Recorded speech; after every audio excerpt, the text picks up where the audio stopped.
Go. Okay, I'm gonna make a marker for myself here, so I can cut it off the stream. I will be waiting for X2 to be up on Foundry as well, and take a breath as well.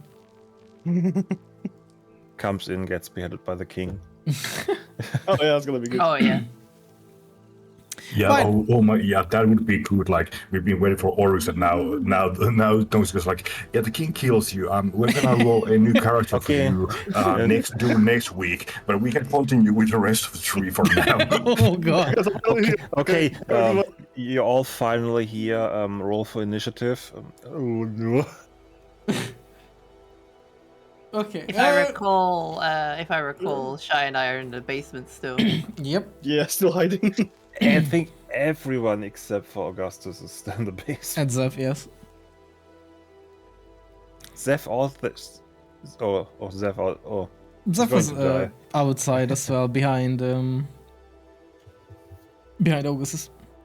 Like I said earlier, jokingly, Augustus will somehow save the situation for now, and then you see Zeph approaching, reaching for his spellbook. Oh no, no. All right. Well, so in that case, I guess you guys sort of remember how we ended. Do you remember? Yep. Yes, B is a box. and I'm the wall. Let me. Why is the last thing I have written half orc angry goblin dragon? What? That's. I think that was your shopping list. Doesn't anyone know what it was? Because if not, then I will just say Oh, that's what the survivor kind of blurred out. I think. yes. Yes. Yeah. Okay. Yes, okay. exactly. Okay. I remember. I'm gonna go here. right. Out of context, huh? Yeah, it took me a while to do that. What the fuck? All right. Oh, right. Yeah, we ended on the thing where I gave the talisman and the letter that I intercepted from the dwarves that tried to kill us, that we fucked up, to the mage, high mage, the Black Panther, Tabaxi Yes, the guy. high mage. Yes. High mage. It's the high ground. And well, yeah, we basically ended with the king turning to Zeph or Zephyrin and just basically saying that, like, just very casually pulls the line, long time no see, Zephyrin. And that's where we left it off, technically. That was the last thing that you guys heard, and nothing ever after. Yes. And okay, now full on anxiety for me again. I mean, technically only Augustus heard because all the rest of the party's in the Well, basement. yeah, but yes. Normally stays in the basement. By the way, just as like a recall for the last session, I'm gonna refrain from doing certain things publicly in front of you guys, because I feel like I really fucked up last session with Same would love it, though. the cart kind of, quotes unquote race kind of thing, because I technically gave away, as like, GM to players, as like player head, that you guys are ahead of the king, but technically none of the player, like none of the actual characters would have known that the king is behind or forward. It was a bit metagamey. So yeah, that was, I kind of realized eventually, like a day after, that it's like that's kind of a little fucked up, because you guys were very torn apart. Like, oh, the king is like behind, or and I'm like, well, you actually were not supposed to know anything about that. Where the king is. So I'm gonna refrain from doing these kind of things, because I think it really kind of it just gives too much unnecessary information. You could do it, but then don't Yeah, I can reveal do it. what your Yeah, what exactly, your yeah. thing is. Yeah. So I'm just not gonna reveal things, and I'm gonna do stuff privately. It's actually really true that a lot of things say that to do stuff privately as a DM. Yeah, I do stuff privately too. It's it just, I didn't want it to go on the thing that, like, like, oh, you are probably cheating or something, or like, you're probably not rolling how much you are rolling in the background or something. Oh, actually, I need my fucking dice and so on. I was honestly still surprised that we sort of beat him here anyways. How did I not prepare my fucking... How did nobody tell me to prepare my dice?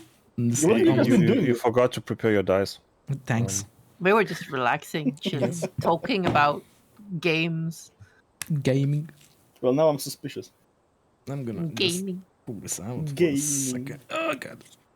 Also, I think a thing we didn't even factor in for the Huh? whole king thing was so we were doing the rolling to kind of beat him to the destination. Then we were Yeah. ambushed, had an actual fight for multiple rounds, and Yeah. still somehow beat him there. It's like It's the long stride. Our horse was faster. Ah, fuck. the king was waiting for his turn while we were fighting. And the fight lasted like what, 2 minutes, maybe. That's true. Even less. God damn it. And also, the king had to have his second breakfast. I just fucking The Levenses. accidentally tore apart the fucking container of this dice set. Fucking amazing. Oh.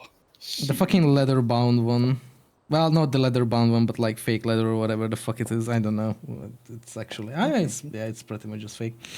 Also, I had a friend called Gaming. Just sniff it. Yes. Oh, I broke it. I mean, you told me last time that like, have I never smelled like fake leather thing? And I'm like, I took the opportunity. I'm gonna just use this stupid thing. This I pouch always thing. have that if you have a little small leather pouch thingy that's somehow wrapped in plastic wrap, whatever, and you get it out, and the first thing is so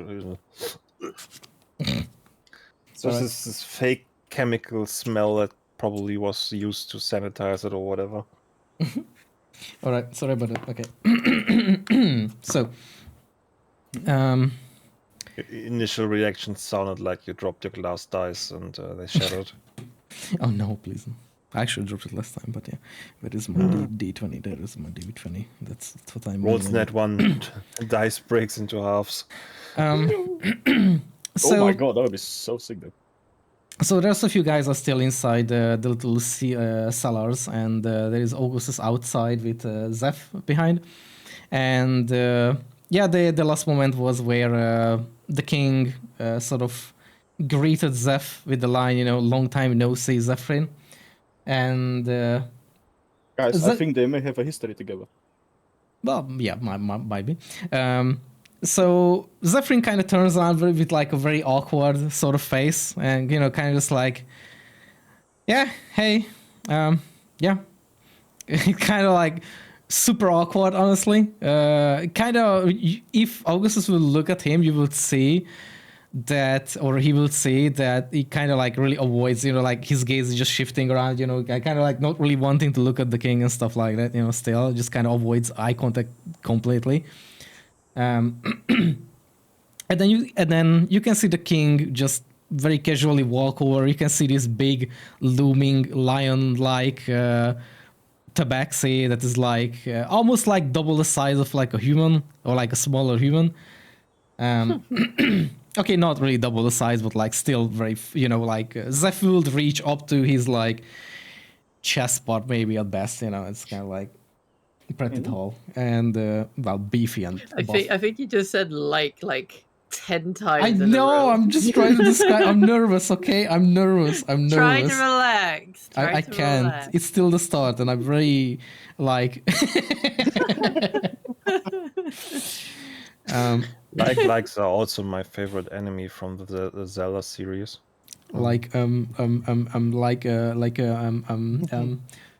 Anyway, you can.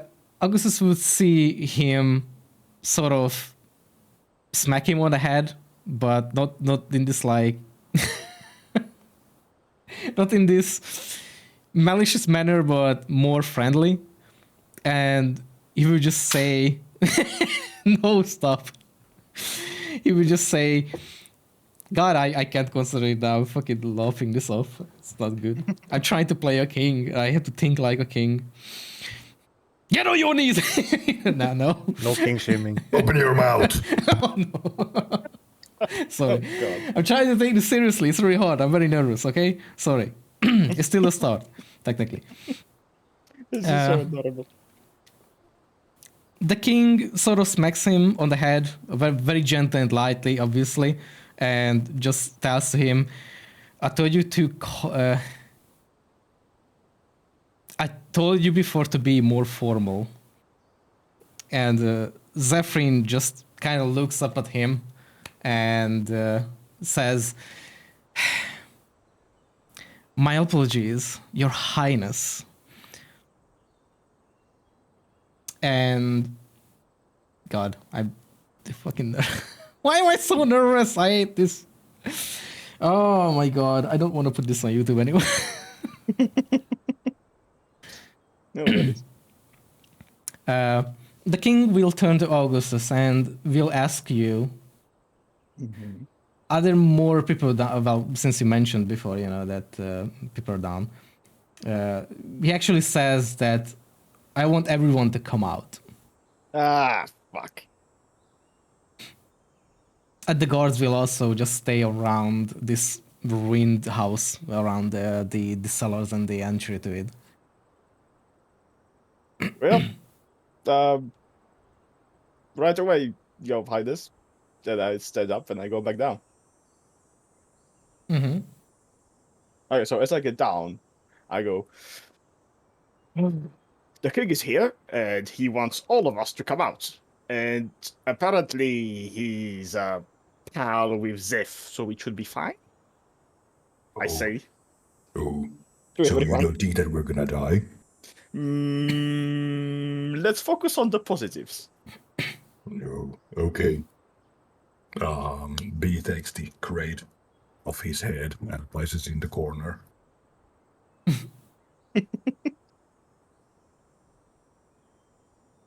Oh, by the way, the sorry for interrupting. The survivor guys who should be around like the base of the staircase, because that's where Angela, I think, stopped him. So he's just like kind of there right now, just as a reminder.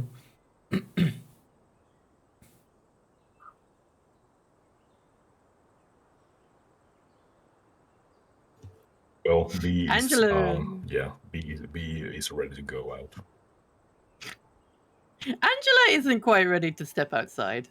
She's been trying to hide herself away from people as best as she could, like with her like cloak and everything on. I don't think she wants to meet the royalty just yet. So she's actually.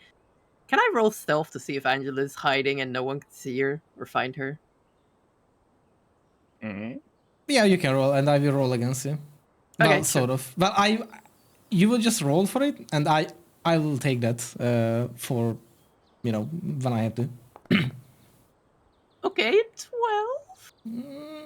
Okay, the best, something. All right, I will keep that in mind.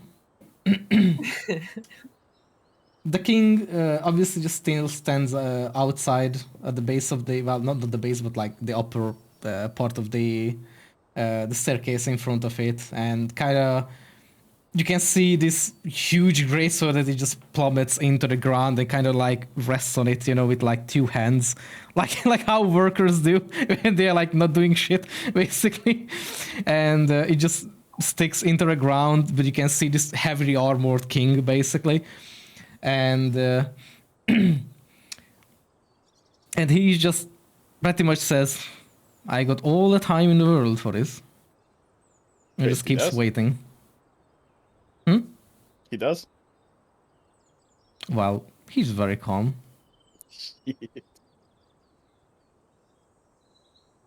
Well, Well, B comes out. So proud of you. Thank you. The king will look at B and just kind of like gives him a acknowledging nod, and B does his best to do a formal bow. He knocks over a piece of the rubble when as he tilts over. Headbutts the king.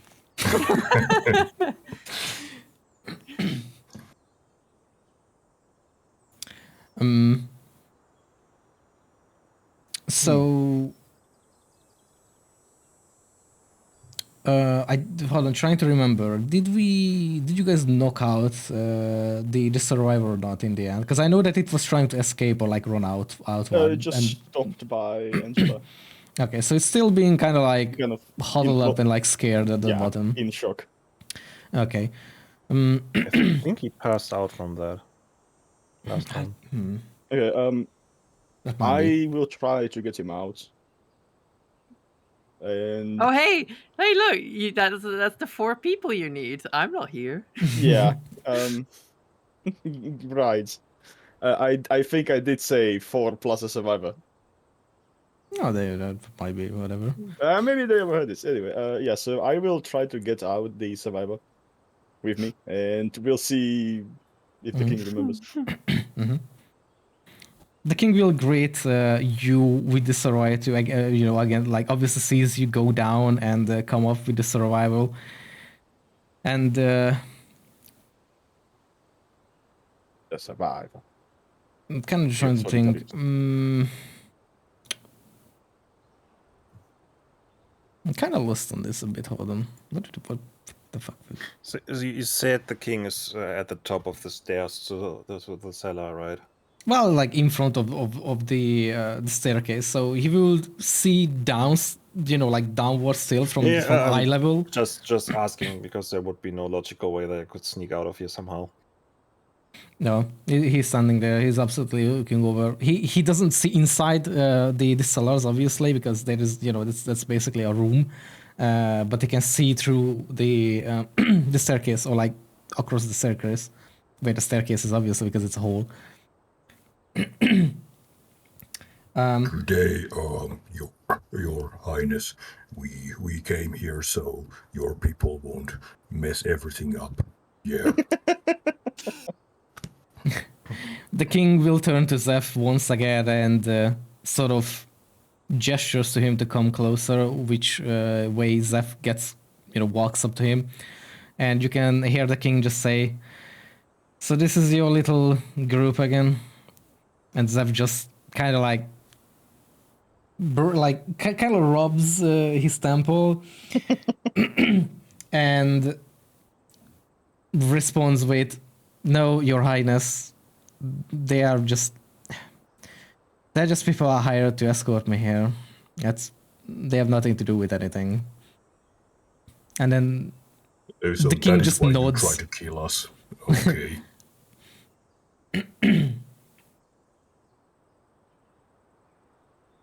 The king will also just walk, sort of get closer to Zeph, and I'm gonna say what. Yeah, it's whatever.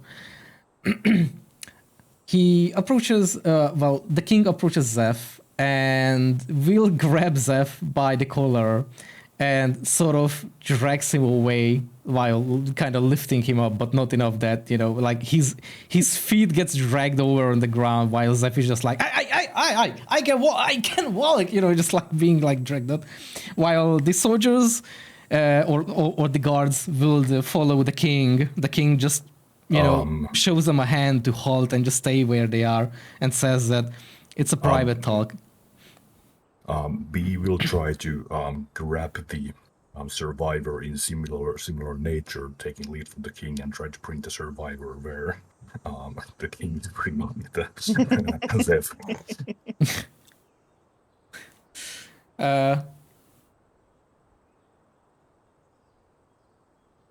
The king will look at you while bringing or wait, are you dragging the survivor the same way? Yeah, I will try to grab the survivor, lift him like the king did to Zeph, and bring him over. The king will turn around while still holding Zeph by the collar, technically, and he will look at you, and the survivor kind of eyes you, both of you, and then just says, due to how the guy looks like, he just mentions, is he the survivor that you two mentioned? Oh, yeah, I think he survived. Yes. He starts to look at the survivor. He seems to be alive. The king raises an arm up, and you... hold on, trying to think. A nearby guard responds to his motion and walks up to B with via being on horse, and will try to put the survivor, the person, onto the back of the horse, beside, well, not beside, like behind him on the horse, and tells the guard and sort of B as well to bring the survivor to the cart, and we will escort them elsewhere. They are very likely not safe here. B asks the guard, should I get up on the horse also? The horse starts sweating. Poor horse breaks in half. The guard will just kind of like give you, this halting motion with the hand and says no. It's kind of just like starts like like throttle away with. Sorry, sir. My palms are really sweaty right now. So just high fives the guard. Like what?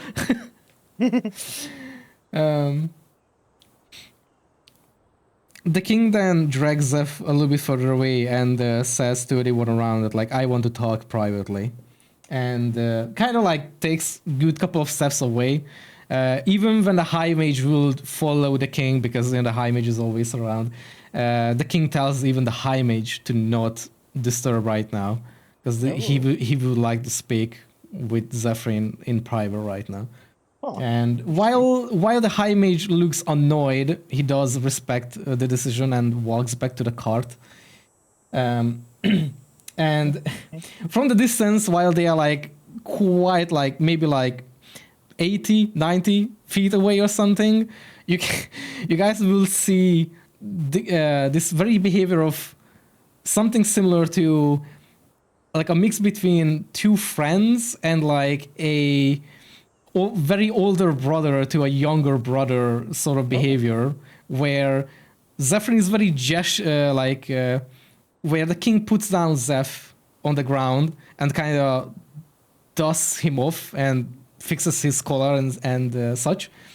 And then, while not audible what they talk about, you can see that Zeph is very, what do you call it?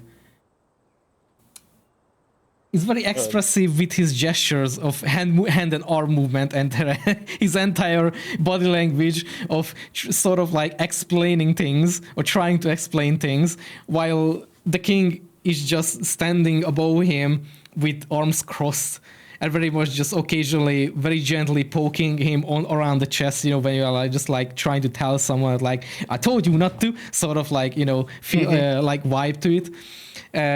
Occasionally, not really like anything aggressive, but like, that it gives you that sort of vibe, and it's like an older brother trying to teach like a younger brother, like, I told you fucking not to do that shit, sort of vibe.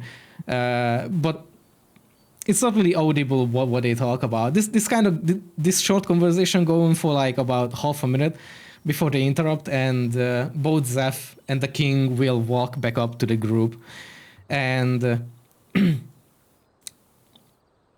the king will... Hold on, 1 second. The king and Zeph will walk back up to the group and will sort of goes back to discussing things. I will need a sort of collective perception check from the four of you right now. Me too. I'm still down there. Whoever is outside right now. So I mean, I technically never left. Okay, yeah, okay. I Sure. rolled a dirty 20. Okay, that's fine. Okay. Let me check. Because I usually make, like checks what succeeds doesn't. Okay.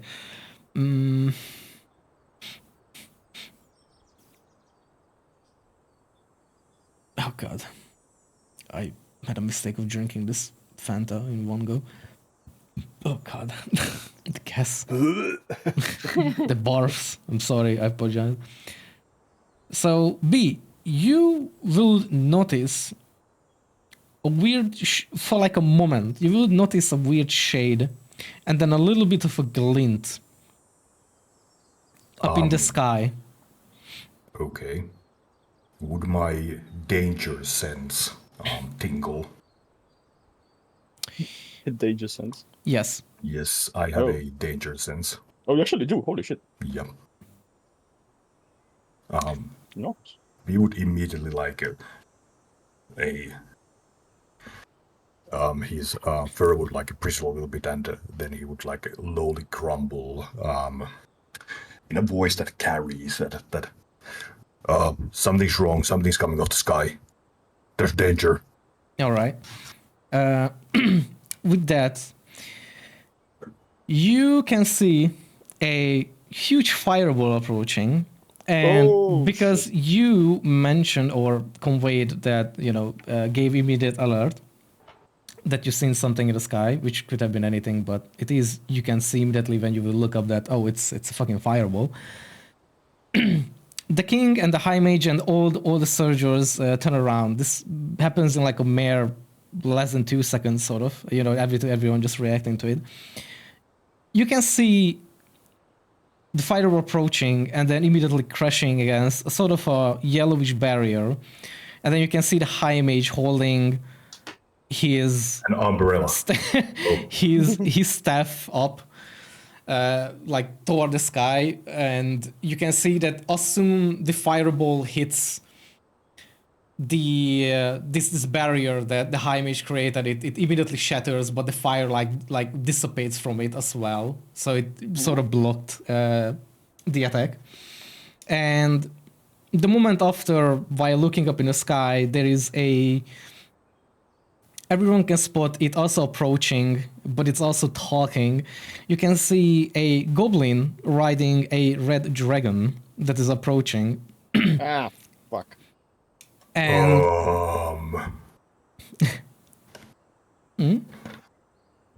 My hooves feel like running. and the king kind of raises an eyebrow at this as well, while the high mage just tells the king to be close to him and everyone else as well. So basically the high mage will alert everyone to be close to him and like be behind him right now. And as the dragon the goblin riding the dragon approaches, it doesn't seem to shoot anything else, but as soon it comes close enough that the goblin is audible, the goblin starts to just kind of like loudly yell downward and saying, "Stop putting your noses where it doesn't belong. You will pay a big price for meddling." I wanted to do the joke of like, "Hey, it's me, the goblin." It's me, the goblin. Oh yeah, it basically just says from the distance, it's just echoing through the air from up there. It just says, "Stop putting your noses where it doesn't belong. You will pay a big..." Oh god, my throat. "You will pay a big price for meddling around here, you filths. You will face something bigger than this." And oh, 1 second. Keep sucking shit. And you can see how the dragon is sort of starting to use a fireball sort of attack again, and like sort of like charging up like a ball around its mouth as well, like the fiery effect of it. And you can see that the high mage just looks at it and kind of looks at the king, and the king says, fuck. no,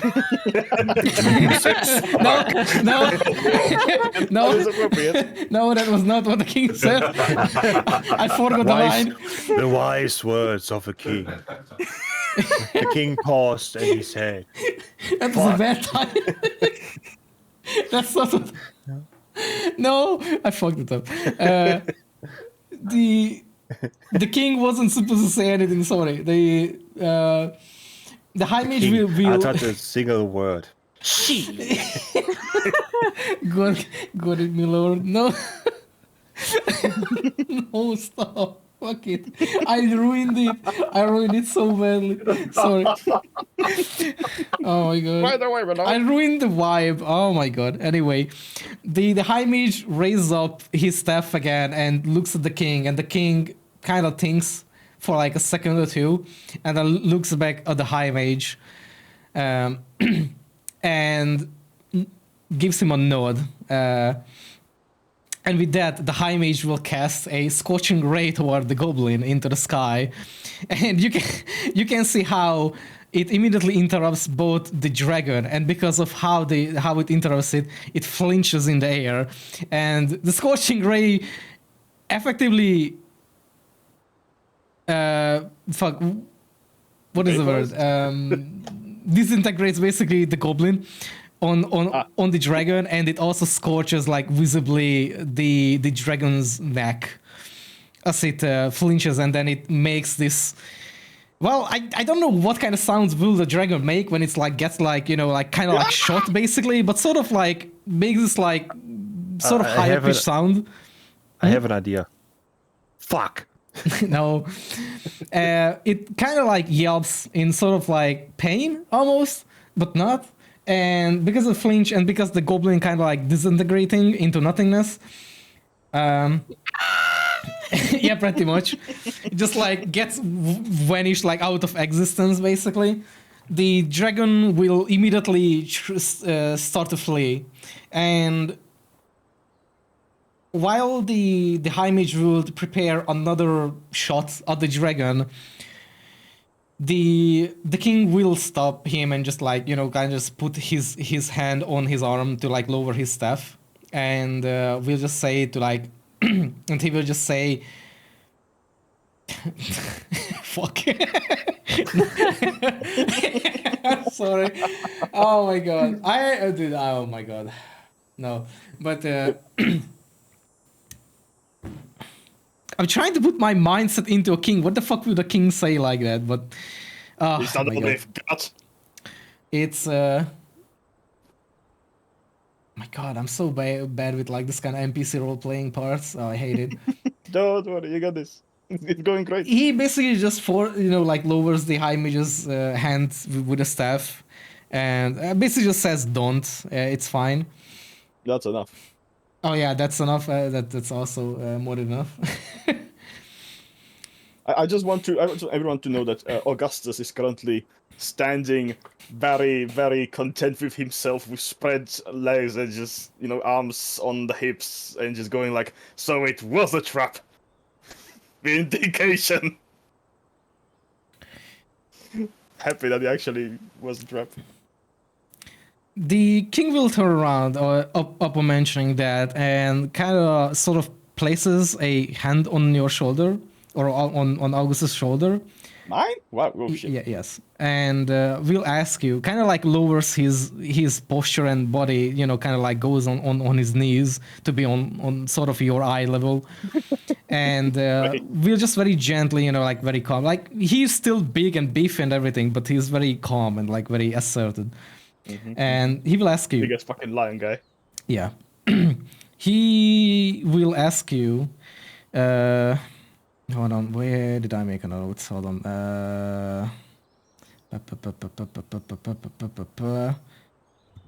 We'll ask you, did you encounter anybody on your way here?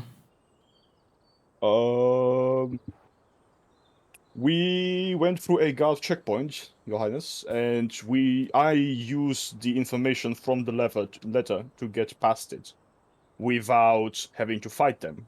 So they definitely were in cahoots. And I assume that every guard post around this perimeter and this village is also in cahoots. It's also playing parts in whatever the instigators are trying to achieve. And he will just nod and ask you again. So the bodies before around the split were you're doing?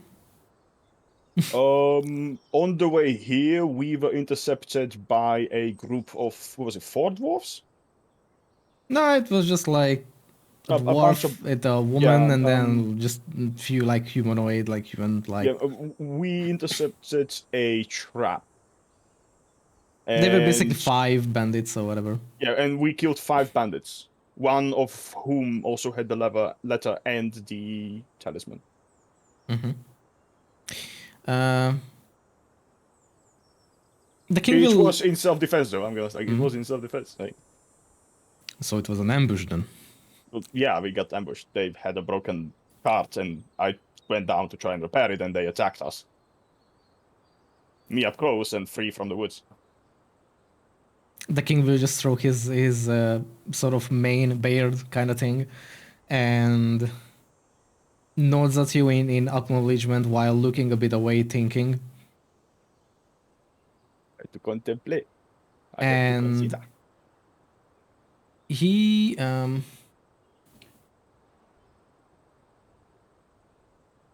will ask you, so you found a letter on those people as well, right? Mhm. Well, I mean, we found the letter and the talisman on one of them. Mm-hmm. One of them had a better armor than the others, and we found this on him. That was the only thing we found. I mean, Could you show me that letter as well? I gave it to the High Mage with the talisman. Oh, right. I forgot about it, sorry. He will point at the High Mage, the High Mage will hand over the letter, and the king will give it a look, or like sort of raid. And then stands up, letting go of your shoulder as well. Kind of like reads the letter. Will then hand it back to the High Mage and think, and will say, hold on,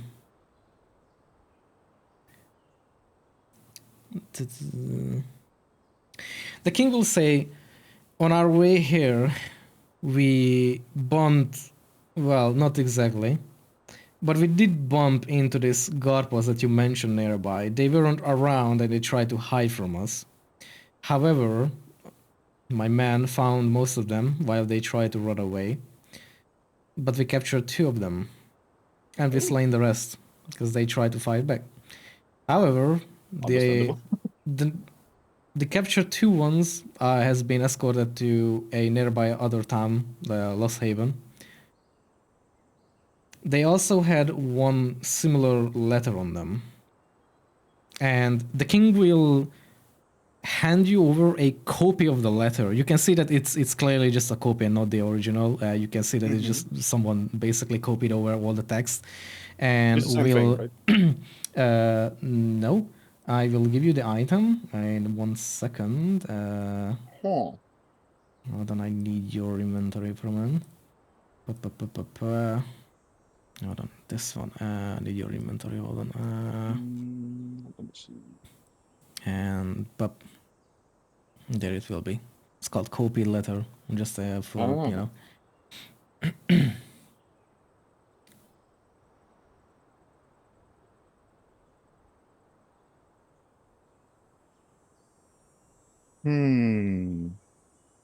Zephyrin will also walk over while you are handed over the letter, and he also eyes it. And after you, either you reading it or after, will ask us as well to be able to read it. Cinderstorm. Yeah, I will. Yeah, easily. Bam. Anybody can read it. Mm-hmm. Cinderstorm is expected to arrive in a few days. Some supplies for your protection. Do not bother her on her too much. She's no, yeah. This is gonna be fun. Okay. I will ask the king.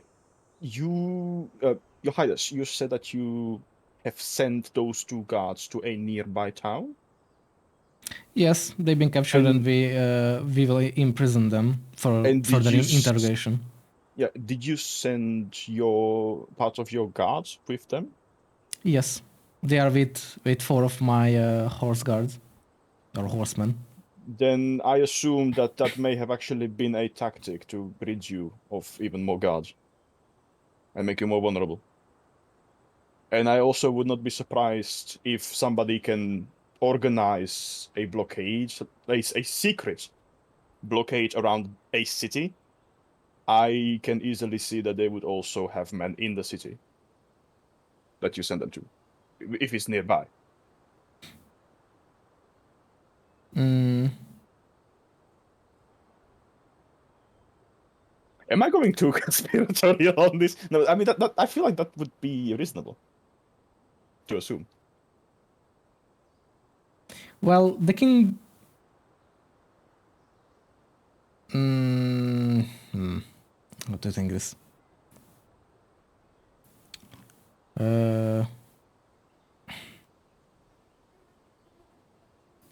Well, the king will just say that that we have secured other places. We haven't found much. However, we found different crests or talismans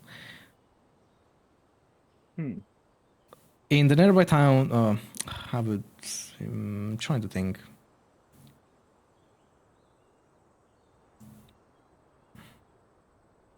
It's kind of like trying to think how the fuck would he even respond to something like that. You can just contemplate it a bit. I don't know. I Uh, wouldn't even be B is, surprised if he didn't even respond at all. B is looking between the king and Augustus, and he's just fiddling with his bear claw talisman.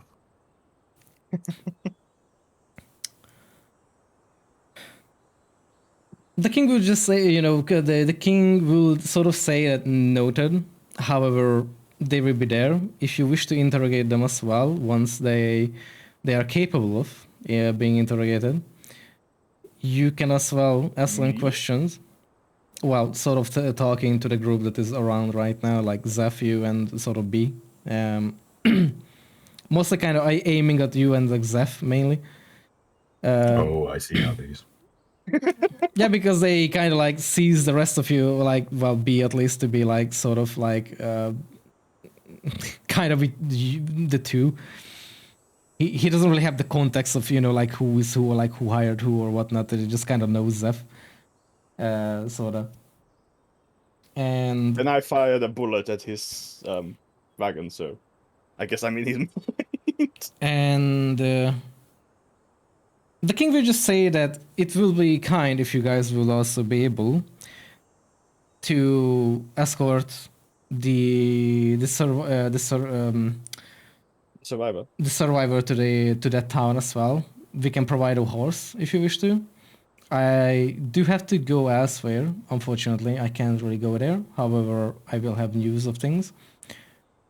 And he will turn to Zeph again and will sort of just ask Zeph, do I still have your wow? And Zeph just nods at him gently. And then the king also just nods back in acknowledgement. And he will tell the guards to stand down, basically. And they will start to gather up around the carriage again. And we'll tell Zeph again that to bring, if possible, bring the survival to Lost Haven. The two captured bandits will be there too. If you have time, you can interrogate them and find information from them. My men will be on it as well. If they find something, I can give you information. But until then, until next time. And he will, enter the carriage and... My lord, Highness. Okay. Yeah, go on, Shay. Highness, how would people elsewhere know that we are now doing work for you? Yeah, hearing this before King can answer, I will also... Okay, Augustus will get a bit ballsy. And he will look at the king, and he will go, excuse me, Your Highness, but we were hired by Zeph, and we were promised a pay for a job done. And I'm afraid that you may ask us to do this, but we still have our job to do first. The king will turn around and look at the two of you, B and Augustus, and then looks over Zeph. And kind of like gives Zephyrin a half smile of, I think that will be his problem. And he will also reach into his, while he has armor and everything on, he will approach the the carriage and reach inside, and you can see that around the side of it, he starts to write sort of a letter, and then uses a seal, sort of like, or whatever it's called, yeah, sort of, let's see, like a It's a seal. Yeah. sort of, yeah, like you know, like sort of a symbol on it that it's written by him. Yeah, like a Yeah, signet yeah. ring to like stamp the thing. Yeah, stamp, yeah, A stamp seal, basically, that the sort of royal thing, yes. stamp seal. And we'll walk back and basically hand it over to Zeph, Rain, mostly, and then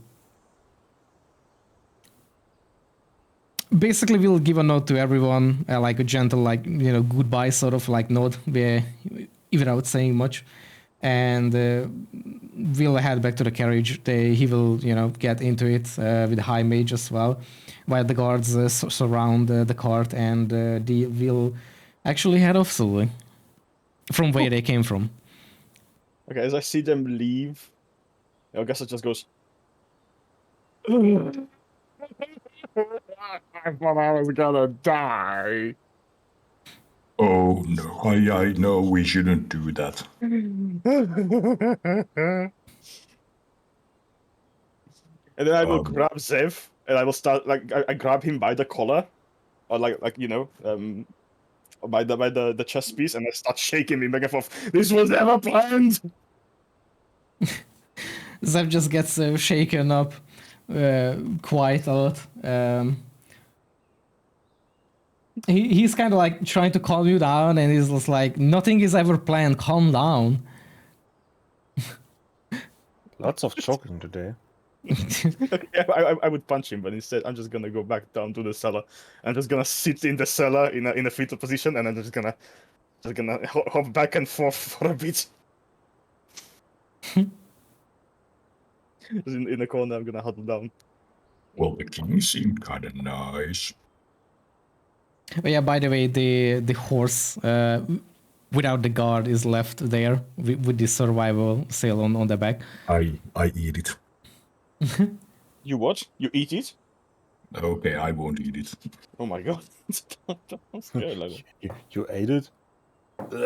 No.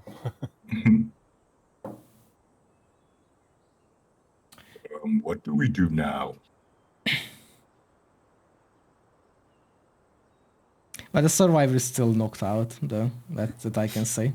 You see Angela poke her head out from the cellar very slowly. Are they gone? Yeah, they left. Angel, the king was here. That yeah, that's probably the reason I tried to stay down here. Yeah, Oh, definitely. Was it like you got a very bad feeling or something? By the way, why is everything on fire? there was a dragon too, and something green was on top of it, and there was, yeah, You know what? I'm pretty glad I stayed down here. This vision. yeah. Good call. She crawls her way out of the cellar and is now together with the group. Kind of like skittish about any people being left behind to witness her. Oh yeah. How is Click doing right now? Leek has left the group.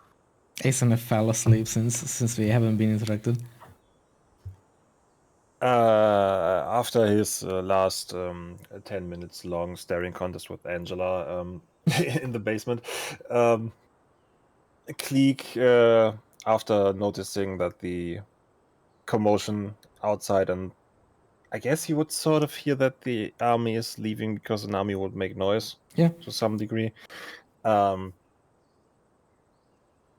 Yeah, also kind of leaves the basement, but is still being kind of careful and worry about it, and like does this owl thing where he puffs up to seem a bit larger than he actually is, and just does these small, careful bird-like steps up the stairs while still checking for his surrounding if it's still actually really safe to go out.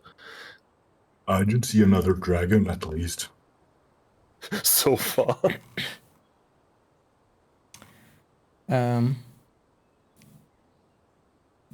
What do we do next? Then the dragon returned with other dragons, one of each color.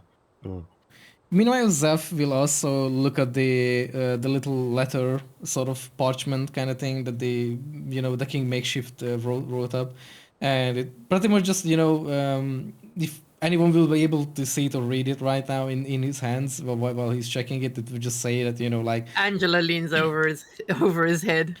it basically just says I hereby King Sylvester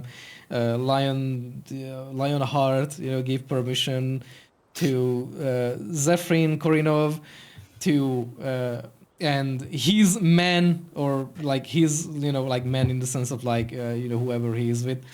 I have a permission with question. things. Yes. What does Angela know about this Lionheart family line? Are they a recent monarchy, or are they They are technically, yes. Your character would, generally speaking, your character probably would not really know unless you've been, your character been around or No, she was around a couple hundred years ago. Yeah. But then she skipped all that time in between and is now here. Then technically you wouldn't really know too much in that sense. The current king, like I said before, he been on the throne right now for around somewhere between 30 to 40 years after the previous king, and being but there's no family line of the king. No. I think he was a warlord who united the kingdom. Yeah, I think I remember him also being warlord. He was the previous, and he's still the current warlord, high warlord as well. Like I explained sort of at the start, the kings. I drew the warlord in our D&D chat. Normally, a king, at least in this kingdom, has a high warlord and a high mage. Obviously, the high warlords are the ones more the military sense, while the high mage is usually both the personal guard as well, but more in the magic sense is the guard around the king, and also oversees the mage side of the military things. So they have both sides of physical, non-magical, and magical side of it. And since he was the previous high warlord, and because the king was his friend in the past, as I mentioned, through history check on the first session, he was given the throne via the previous king who died, and he been ruling basically the same way as well, but without having a actual personal high warlord, because he himself also takes that role up. Also, that's why he's in full armor basically everywhere, instead of just being like this fancy look at me, I'm the king sort of style. So in that sense speaking, no, unless your character been around for a little bit earlier, then probably no, because they are not royalty. Technically, his family is not royalty, or previously, the ancestry to them was not royalty. The previous king's ancestry was royalty in that sort of speaking, but that's not anymore the case. Mm-hmm. All might makes right. So, where are we supposed to go to save heaven?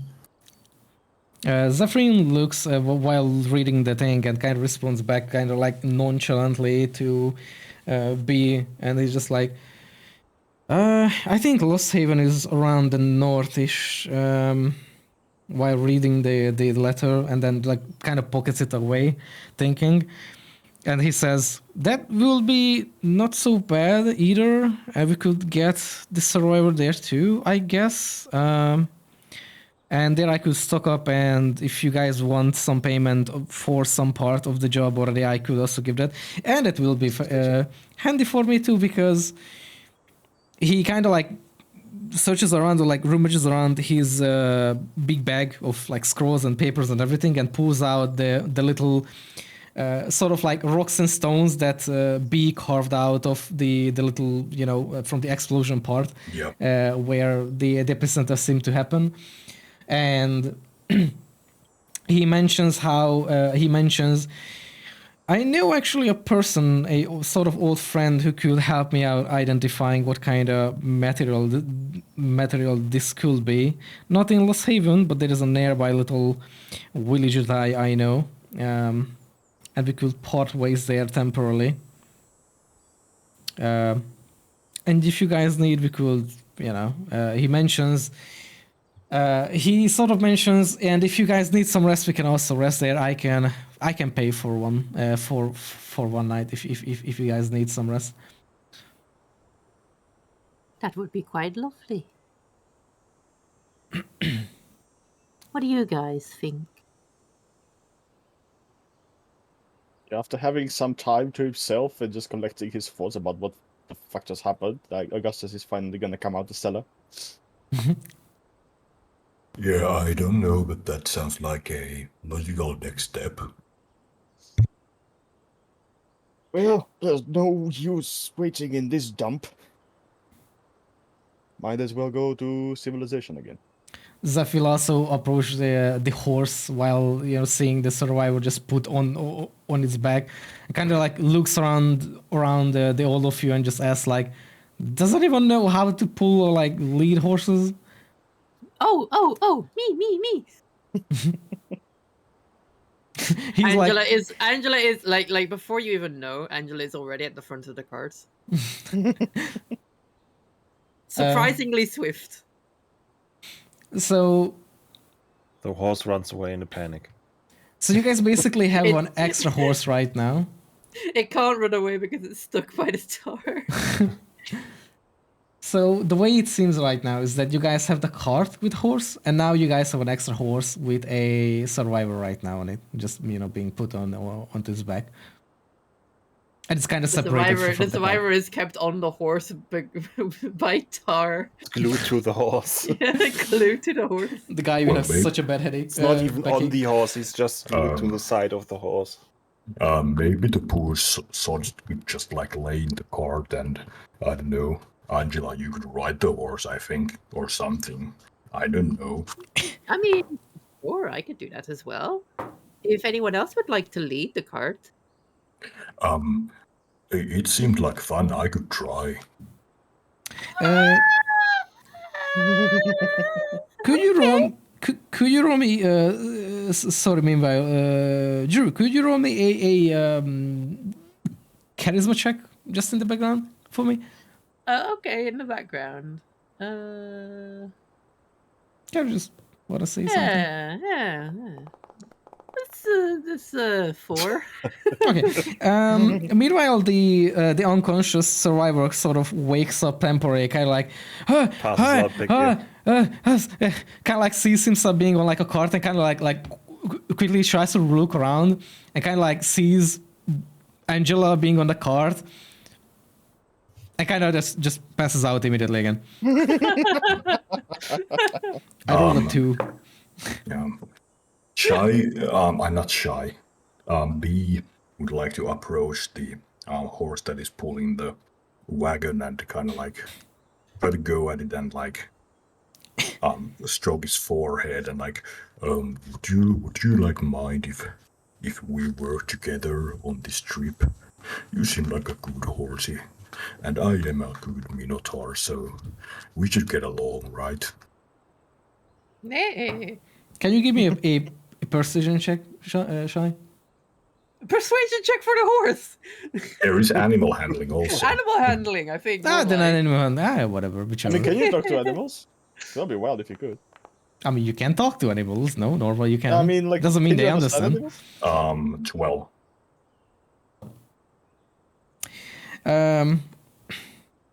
The horse doesn't seem to like you too much. Oh shit! I horse will kicks try- you. The I will horse punch the horse, and I will pull the cart. The horse spits it off and explodes. No, B will lift the horse into the cart and start pulling the cart. No, not really. That'd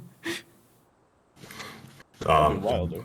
B's tail like droops down as does his ear, and it looks like that he's just been rejected, and he just kind of like. Oh. But there is a second horse Stairs. that you can try. No. B will just go and pout in the cart. The other horse sheds a tear. Augustus seeing B get so brought so low, just sits right next to him and just puts one hand on high above on B's shoulder and just taps him a bit and just continues sitting in silence with him. Thank you.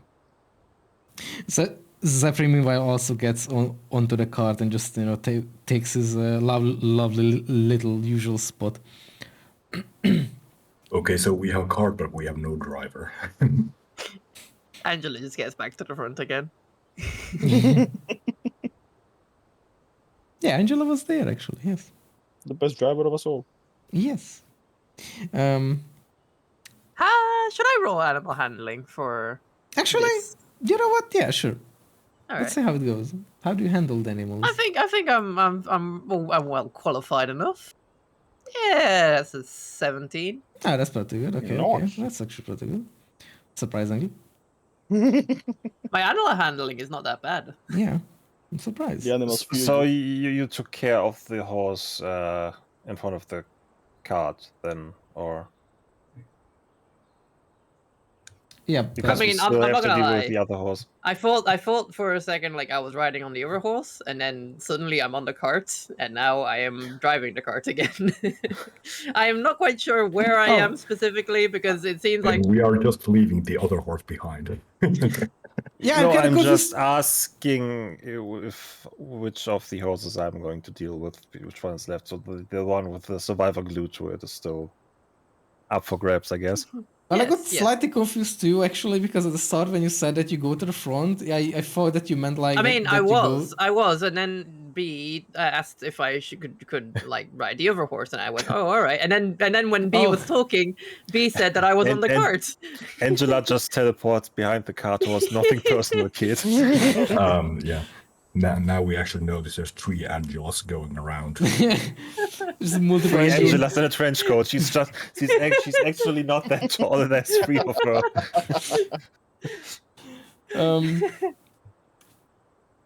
Yeah. So well, like, let me know. I think I would be riding the cart. So And if maybe we have, anyone like, would like the to other- do like stuff with the other horse. Yeah, if no one is going on the other horse, then we How's will like everyone? just tie each like leashes to the back of the wagon and a horse. Yeah. can, like, Just drag it behind the cart. Oh, It's not like that. No, it's normal. probably shouldn't have tied the rope to its neck. Oh my god. Nobody sees it either, you know. Oh my god, no. I would Angela- assume the other horse isn't really trusting us yet, so he kind of walks over it and would attempt to like calm it down to make it aware of his intentions, I guess. That he's not going to harm it, and he's just to make it how do you explain it? To let it ride him. Animal handling. Animal handling. I roll animal handling. I am Russian. Never mind. You mount the horse. However, the horse doesn't really like it too much. It's kind of not so trustful of you. Probably because you wait probably too little or something, or just like doesn't really like your face. But it will. Wow. But it will also remember it for like the rest of its life. It will let you ride it. It doesn't try to get rid of you, however, right now. But it's very irritated by you, that's for sure. Like in a sense that The ears are rolled backwards and like a. yeah, it's kind of like, you know, it's less obedient to your, like, if you try to write eventually once again, so it's like won't exactly, you know, want to do what you want at the very moment, you know. It will just go how he wants, but it will let you be on its back sort of kind of way, you know. Also, thank you Mitchell for this, by the way. Hey Mitchell. So I need my notes. Uh, yeah. Okay. So as everyone picks up, sort of. Okay, we're okay. So Angela was driving the cart one. Click is on the other horse. B was In the cart. in the cart. Augustus was In the cart. next to me. okay in the cart. Zeph is also sitting on the cart. All right. So as everyone is sort of almost everyone is on the cart.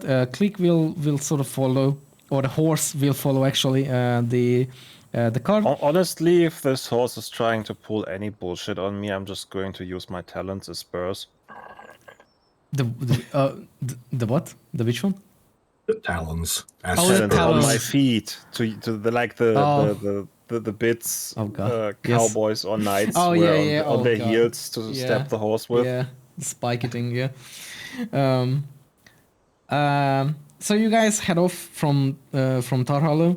You guys will head toward north, where they mentioned where Lost Haven is, and Zeph sort of seems to know the way and will always sort of gently help Angela navigate toward it. There are a couple of branching off roads from this main road that goes toward the more northern side, and the other town doesn't seem to be so far away. It actually, I don't know. Let me check. But do we truly know it's the northern side?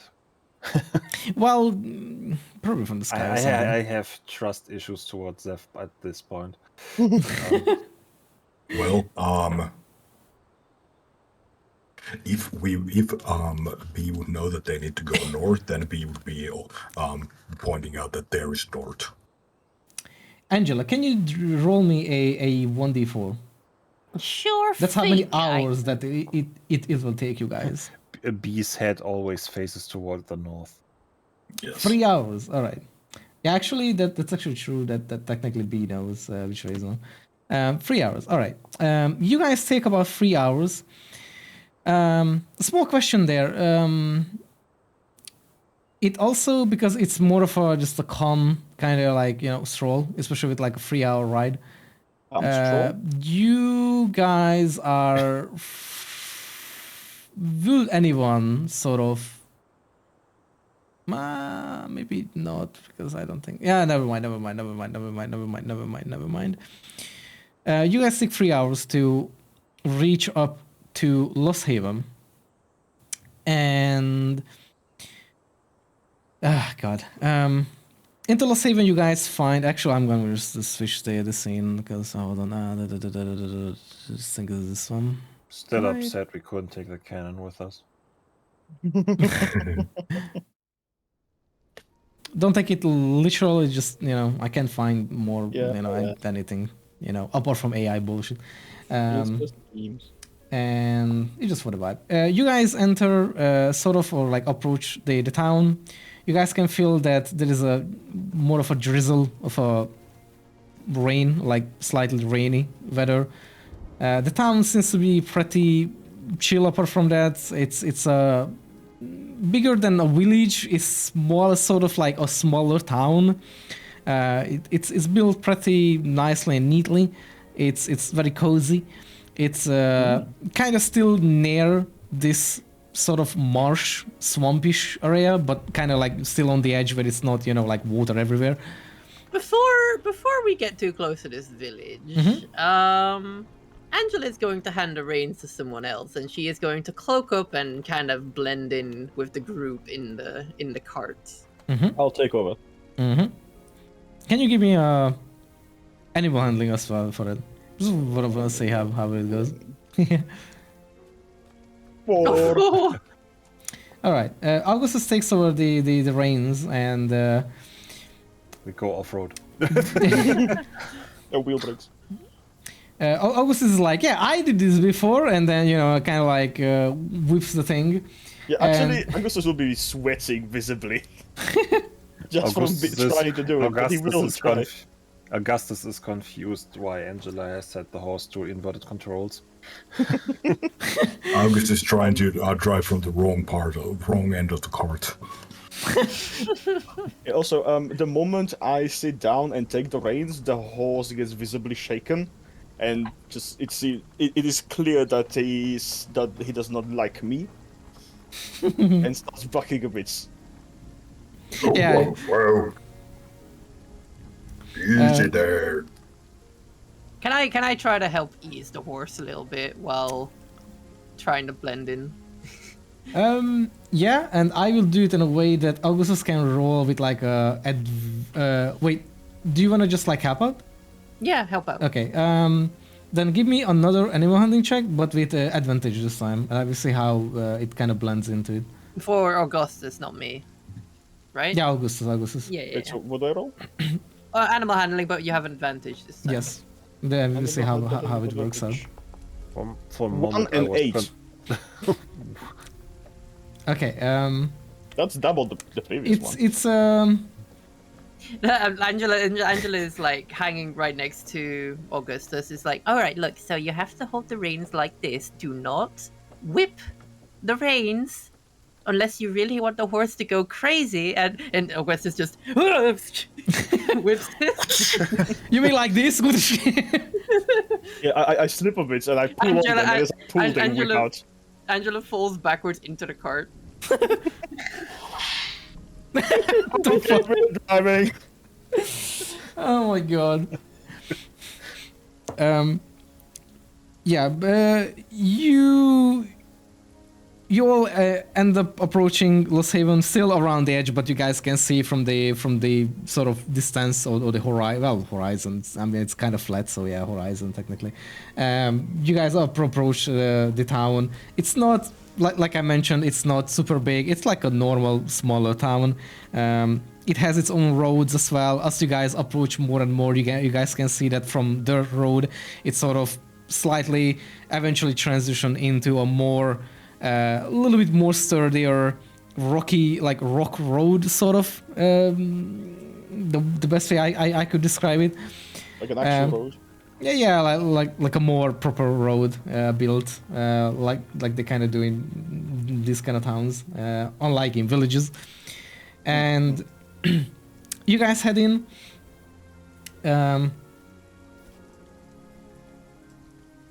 And Zephyrin will instruct both Angela and Augustus while they're like trying to, kind of like handle the horse together. And while the cart is kind of like occasionally moving very bumpily or whatever due to the horse, Zephyrin kind of mentions that if you go there ahead, like a few rows down and a few blocks down, if you go to the right, then there should be a nice little tavern if we survive until then, but you should be able to stop for a bit. Deja vu. My ass hurts. T-posing horse as it fucking drifts across the corner. What the fuck?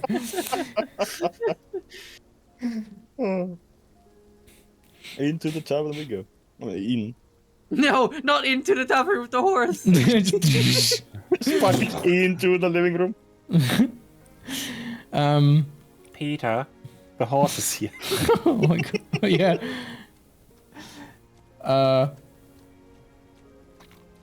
This is why I hate making notes when I'm just making bullet points. I'm like just like, oh fuck, how do I play things? I'm still convinced to this point that the letter the king handed us just had the word fuck written on it. As decreed by the king. Fuck. And so they did. Even the dragons. Even the dragons. Even the dragons. Mhm. And the goblin too. Oh god. Yeah, the goblin got fucked for sure. So you guys arrive at this tavern. Fuck, I didn't make up a name for a tavern. Don't ask her what is it called. Green Baron. Yeah, okay. No. Okay, fair enough. I don't fucking know Green what it's called. The Green Goblin, yes. Oh my god. The Dead Goblin. Red Rocket. Goblin these no? No. Okay. So Zephyr will hop out of the cart and he will mention to the party, or the four of you, well, to the unconscious guy as well.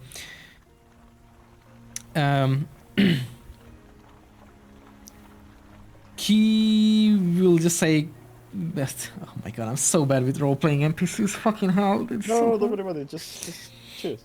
He would just say, could anyone help me bring up that, well, the survivor we probably need to have him lay down somewhere. Yeah. Yeah, okay. And I will sling the survivor over my shoulder. He has like a fucking wet towel. Yeah. His spine broken. You have to rip him off the horse first because it's glued. He's glued to it. Well, all the survivors' clothes get stuck, and B has a naked survivor on his shoulder. Oh my god. B just wears the fucking survivor like this fur Around his neck. yeah, like a fucking scarf. Oh god. So B picks up the survivor. Okay. Yeah. Zephyr will head inside the tavern, and there is a sort of barkeep, kind of like Zeph is slightly awkward about the thing, because yeah, there is a minotaur holding a like unconscious person, and the barkeep is just like looks at them. It's just a younger dragonborn, and sort of just kind of like looks at them while cleaning the mugs and stuff like that, and it's just like, oh, what can I help with? And well, Zeph will just ask if we would like a room, preferably somewhere down, and you will get a room. But yeah, You also get a meal. B asks Severin that, should I just leave this guy on the counter or what? oh god. I bring it to the room. Oh, okay. Zephyr will be like, Please no, bring it to the bring room. him to the room, bring him to the room. Just put him down onto a bed or something that you can find something comfortable, and I will be there as well soonish. When I was little, something very similar happened to me as well. I don't quite remember much about it because it's been a while, but I'm getting the oddest sensation of deja vu. Zephyr B will do as told. Zephyr just will like turn around, looking, sort of looking at Angela, and just like, you got knocked out as well before? Oh no, I assume it was probably a kidnapping, but I was too small to realize. Or maybe you were Oh, married. Yeah, same thing. Zephyr will be like, oh, my condolences that you had to go through that. Yeah, or just as well as well. What kind of sadness suddenly. Oh, sorry about that. Oh, don't feel bad about it. B's still like, when he moves, he's kind of like flinching and holding his chest where he still has a big wound. Still bleeding all over the place. Has lost 8 liters of blood.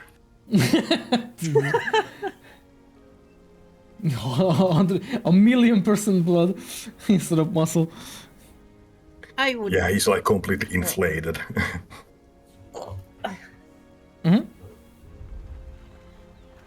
No, so about the thing, like, don't worry about it. This is a while ago. I barely remember it anyway. I just feel the oddest sense of kinship with this fellow we are dragging along with us.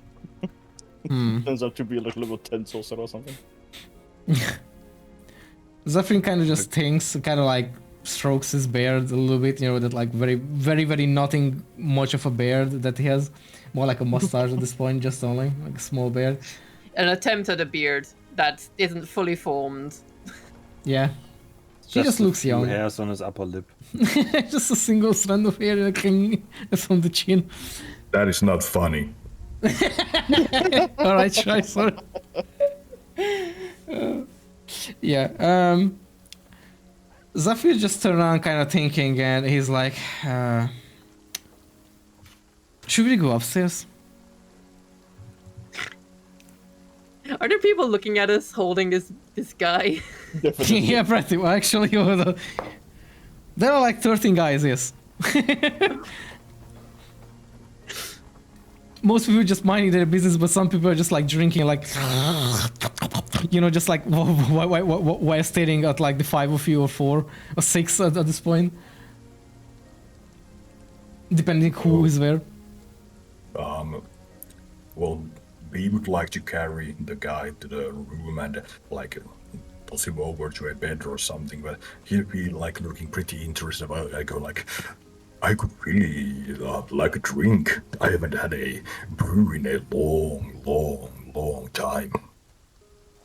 Angela is kind of tugging onto her cloak to hide her face a bit more. Oh. She's shy. Yeah, she's shy because she's not quite normal. Zeph looks at B and just asks like, what would you like? And I will just bring it to the room.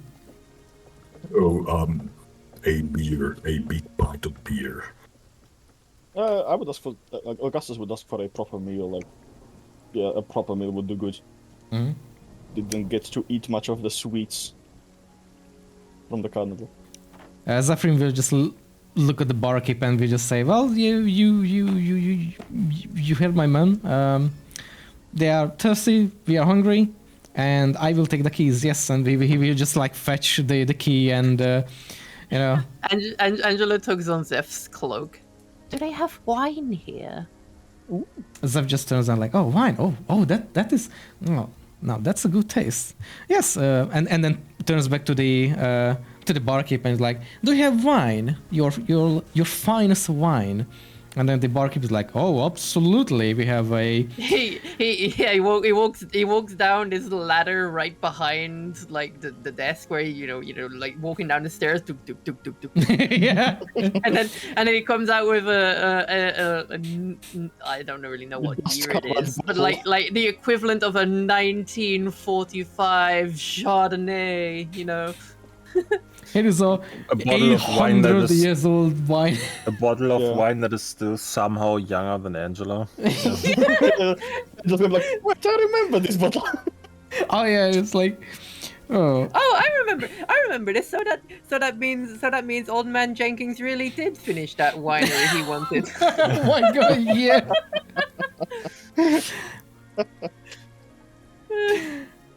Nobody says a bias. I have a good one. The barkeep will look at Bagzef like, oh, of course we have wine. We have this and that. Fuck knows the names of wines. We'll just kind of list up a couple, and Zeph will just pretty much just say that like we need the finest and oldest wine that you have. Yeah, Augustus is dubious about Zeph's ability to pay for the finest. Or, well, pay for anything at all. That would be 900 gold. Well, worst case, you will be washing in the corner, dishes. No? That is how he leaves us. He's stuck here cleaning dishes. But yeah, the bartender is like kind of like goes like a sus, look at like Zephyrin is like, depends. Do you have the coins for those meetings? Yeah. Like, do you have the means for those? And he's but not right now. No. But Fuck. give me like 30 minutes and I will be here with the money. Oh. And the barkeep just... Angela just shyly like shuffles over. It's like, how much would it be for your best wine? Oh, milady, or milady? Milady? Don't think too hard about it. The barkeep just kind of like looks at you, kind of like sees you like being tall and stuff, but also... Yeah, she's still hiding herself. I mean, if you want to roll against me trying to hide my visage. I think the petals would do it. Just seeing the petals shine under the cloak, that would be enough. Yeah. Just hope he doesn't ask for ID.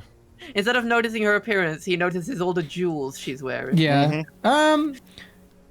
You could kind of thinking what it could be like trying to hide it, but we could also just roll against each other and just see like a normal Could be- D20. Could be a sleight of hand. Or that too, actually. Yeah. We could roll for it too. All right. And I will see how well it is done. Ooh. all of your rolls jewels a are just natural out. 1. Like, no. No, so she can't really hide her appearance very well. So when you like, I can just imagine when you like loom over a little bit because you're tall, it like all your like jewelry just like sticks out from your neck, you know, like just like No. falls. Her cloak tears Oh no! Oh, as she's trying to tug to hide herself, and it just kind of pops her entire head out. It's like oh, another guy. Oh, I'm gonna just roll for his reaction. Oh, it's they just scream like, oh, it's a 19. like, It's not bad. His reaction is like not super like he kind of like not flinches, but like you know what do you call See it what- when you like slightly like go a little bit back, you know, like back away for like one Yeah, with like your head. he's aback. Yeah, sort of like that. Yeah, brother. Yeah. But kind of like slightly flinches backward, you know, then just goes back like normal posture, like not trying to like offend you, you know, in a sense of like, oh my god, like, you know, like that, but like, oh, kind of surprised, absolutely. I can imagine that he is startled, but being a bouncer, that subtle, he quickly regains his posture. Yeah, he Just to basically, not offend. I could pretty much, you know, like explain that, you know, that he probably seen Shit. many type of He's seen people some before, you shit. know, so he isn't too, but you can absolutely see that he's for a bare moment, he's very surprised at like, oh my god.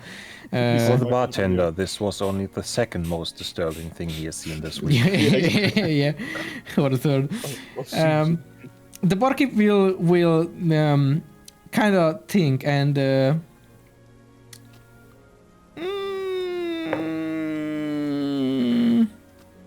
he will say, "Oh, my finest wine. Oh, that's quite costly, actually. It goes around 4 gold." She gives 4 gold.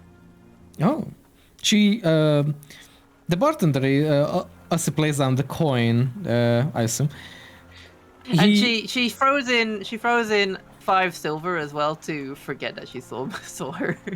You have 4 gold. The barkeep will absolutely look surprised that you just, you know, kind of like just throw, you know, like, well, not throw because you will, yeah, whatever. I'm throwing gold around. Yeah, The- they're that's the basically just like so expression. easily like pay it out, you know, it's like not really that natural for like most commoners. And Do I look commoner to you? he doesn't, well yeah, that is also true. Is the currency Angela has on her even still up to date? Is it still being used? Pretty good coins, yeah. Its value has increased over time. Interesting, like frying fucking the Futurama. It's made out of pure gold and not the like basically- 70% Gold. zinc. You basically Gold handed coin. him, paid him with 4 bitcoins, assuming they are still at the same price range they were when bitcoins were first coming out. Yeah. You've been overpaying for everything up until now. Massively. So as you pay, the bartender looks quite surprised at like that they just like, you know, just easily paid it out like it's like pocket money for you. He will take the 5 silver as well and just like, you know, slide it into his pocket as well. While the 5 silver goes into his pocket mostly, and we'll just gonna like give you like a very gentle nod, and we'll just go to the back to take one of his finest wine ever, and we'll immediately actually bring it to you because of the payment. And She to his takes the surprise. entire bottle in her hands and she walks up the stairs. Yeah, basically the bartender was like approaching you with like a wine bottle, like a wine bottle and like a glass for it, or like sort of a glass that they had for it. I would assume that they had kind of glass. She takes that too. She's daintily trying to hold this glass with her very large hands. But I can just imagine like the guy was like trying to be like polite to like pour for it you, but like before he could even get to the motion pouring, you just like took it out of his hand, you know. It's like thank you. she just wants to get upstairs and out of the way because people can see He her. didn't even open the bottle yet. She look, Angela will just poke her finger in there and pull it out. Yeah, people are actually reacting pretty well so far for your presence as well. There are obviously, if Angela will look around, there are definitely some eyes that are like, you know, like trying to, like, two people trying to talk, but like you can see very much like from like half look that they keep like one eye on you, like, you know, while they're talking and sipping the drink, like, you know, one eye, well, not going cross-eyed or anything, but like they kind of like talking or pretending to talk to each other, but they kind of like very much like staring at you sort of, but not really reacting badly. Yeah, you kind of feel the thing that they just watching you, like some people like definitely staring at you. She's rushing up the stairs after grabbing her things, and also you hear like from a distance, "Thank you." That was so cute though. All right, the bartender will also head back. Actually, no, sorry. Before heading back, he will ask Augustus, what kind of meal can I serve you? Or what can be served for a meal, since you mentioned? Something warm and, I don't know, meat, potatoes, a proper meal. All right. He will make a small little note on like a scrap of paper, sort of. Yeah. And we just go to the back, and you know, you can hear the bartender sort of like yell at the chef like, "You slacking motherfucker!" I told you to do that thing, you know, like you can't really hear exactly what is it, but it's like yelling at like the sort of like cook, you know, like kind of like slacking around, slacking too much. And you know, it's like you can hear like a pen sound, like toing as well. And like a few moments later, the bartender comes back again. You can see a bump on his head, and there's a meat cleaver stuck in the door from the kitchen. You can see the bartender is like a slight little smaller dragonborn having a bump on his head. You know, it's kind of like. Your food will be on its way as soon as done. Do you wish to consume it here, or should someone bring it up? I will ask for it to be delivered up to my room, and I will go up as well. The bartender just nods and makes a note of it, and we'll also ask if you would you like some drink for wine for you two? No wine, thank you. Water would be great. That'd be grand. The bartender nods at you and kind of like slightly audibly says, "Oh, okay, so he's poor."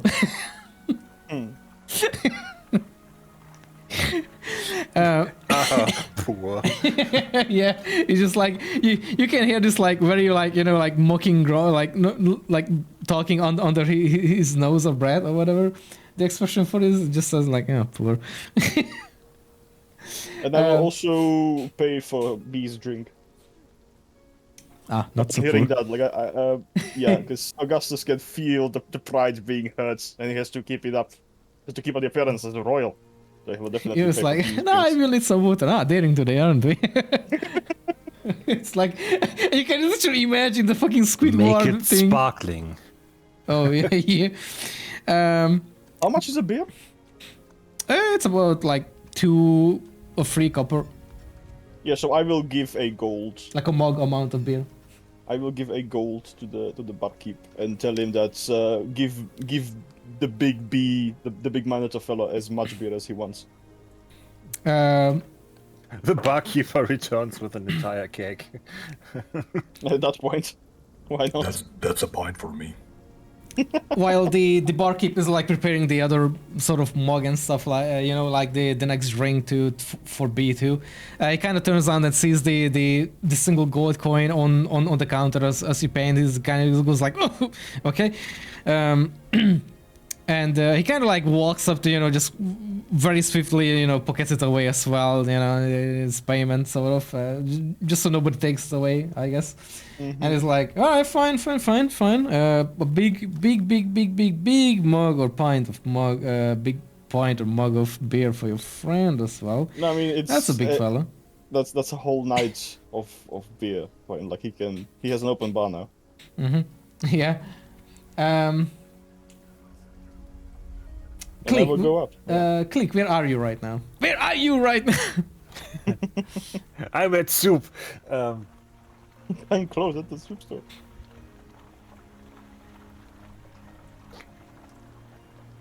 Yeah, where is Cleek? That's a very good question. Left click at the ruin. Did you lose your own character again? Still in Tar Hollow somewhere. Yeah. Where did you go? No, Cleek is also in the tavern and is just looking at all the other guests, just curiously wondering if any one of them in particular catches his attention. In what kind of sense you would say?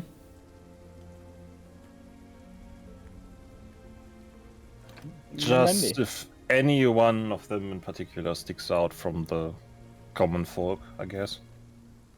Yeah, well, there is a dancing goblin. No.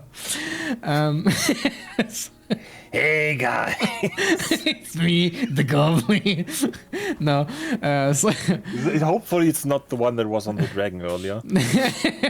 yeah, I don't think that lives.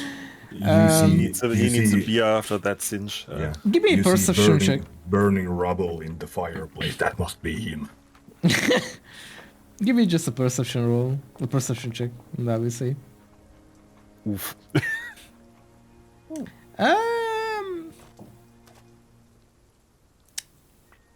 Apart from normal, like casual people, you don't really see anyone in particular. Everyone is just like kind of, sort of, conversing or like converging or whatever the fuck, talking with each other basically. There are indeed like around 13 people still in the tavern drinking, having some of them having some meal as well. As for anything standing out, nothing really spots your eye on that. Everyone seems to be just very different races around. As for like someone looking more particularly more wealthy or something or such, nope. Everyone seems to be quite normal commoner around. Even the bartender, even the dragons. That's a dragon? I mean, the bartender did just get 5 goals. Not gonna lie. Okay, the bartender looks fucking rich right now. Okay, let me fix that. Let me get my money back. Yeah, Click also, after not really noticing anyone particular standing out to him, approaches the bartender and also orders a regular meal and some water. Ah, they're into there, aren't they? Sorry, I just imagine like Klee joining the group like 5 minutes later, like, hey guys, you guys won't believe this fucking sucker. I robbed him. He had like 6 gold. It's so good. I'm fucking rich now. No. So you basically order water. All right. And a meal. And I a don't meal. just want water. Ah, okay. You just water for me, friend. I'm trying to imagine how the fuck does it all eat me? Whatever. The bartender will take your order. He will immediately pour you like a mug of water. A mug of water. I never thought that you get water in a mug, but okay. They have wooden mugs mostly. They don't really. I mean, actually, I don't even know. Like, will they technically at this age, like, sort of like tech in, like, still like have glass, like mugs and stuff, like glass, made out of glass? Because I know that people made glasses like windows, sure, but like, yeah, they probably did. Whatever. Okay. Just slaps the water skin on the. Then it will hand you a glass of water. Then I guess just a weird looking glass. Does he turn his back to me at any point? Yes, when he goes around for ordering the meal again before he moves into the kitchen area. Okay, now I'm just asking myself if I could actually reach over the counter to begin with. Um, I mean, you could try.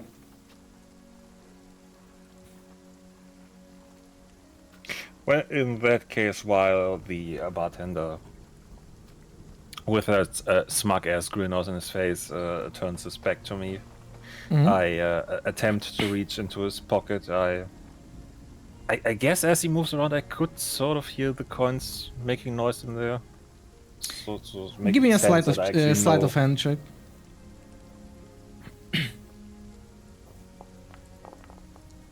God, eat that dice. Oh god.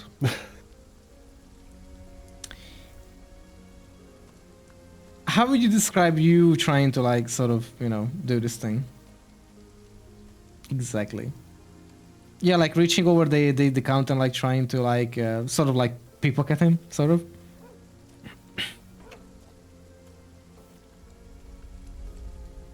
How to describe it? Do you know how owls behave when they like carefully approach something? Like Swooping down. he's sort of staring into the direction of the face to make sure that the bartender doesn't turn around. He just slowly moves his hand towards his pocket. Okay, let me just roll again, see how bad this is. Okay, that's a little bad. Actually, okay, that's pretty good. Well, for you it's good. For me it's not. So the bartender will definitely feel something like trying to like either like pickpocket or like, you know, kind of shuffle a hand around while he's turned to your back.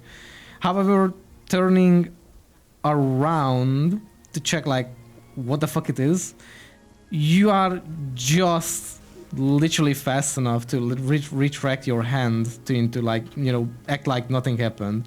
Yeah, just very much, just saying again, just on the very verge of not being caught. Kleek kind of moves his hand back and pretends that he's actually reaching for his glass of water and takes a little sip from it.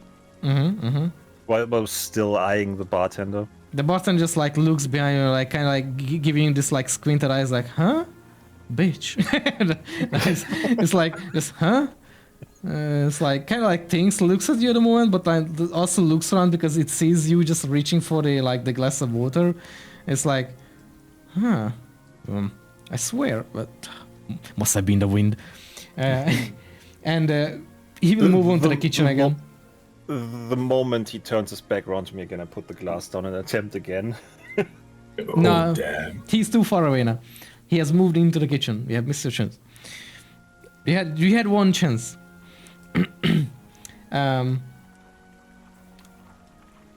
With that, the I bartender. wait until he comes back from the kitchen. The bartender does come back from the kitchen, like about 2 minutes later again, with like a second bump on the head and some yelling in the background. He will kind of just like go back to sort of, you know, just cleaning stuff, you know, putting mugs and glasses away, you know, cleaning some of those things, just doing, you know, bartending, I guess. He doesn't really seem to approach you again, apart from when he comes out, he tells you that your food will be on the way soon. Ian. Yes.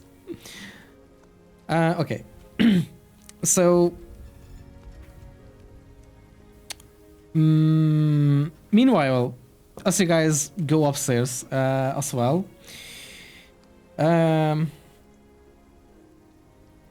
you guys will head sort of onto the first floor, which is the most bottom, you know, part of the rooms that can be taken. At the around the end of the hallway, there is one room that has a open, like the door is ajar, like slightly opened. The rest is all closed, you know, kind of indicating which one is taken, which one isn't. And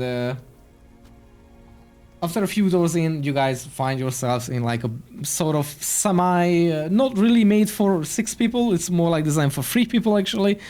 with like 3 beds, but you guys can fit inside the room. It's spacious enough that you guys can at least sit down, like different, there's a sofa, there are like 3 beds, some, wooden chairs and stuff like that. And there is also a hearth in that room near to the outer wall next to the window.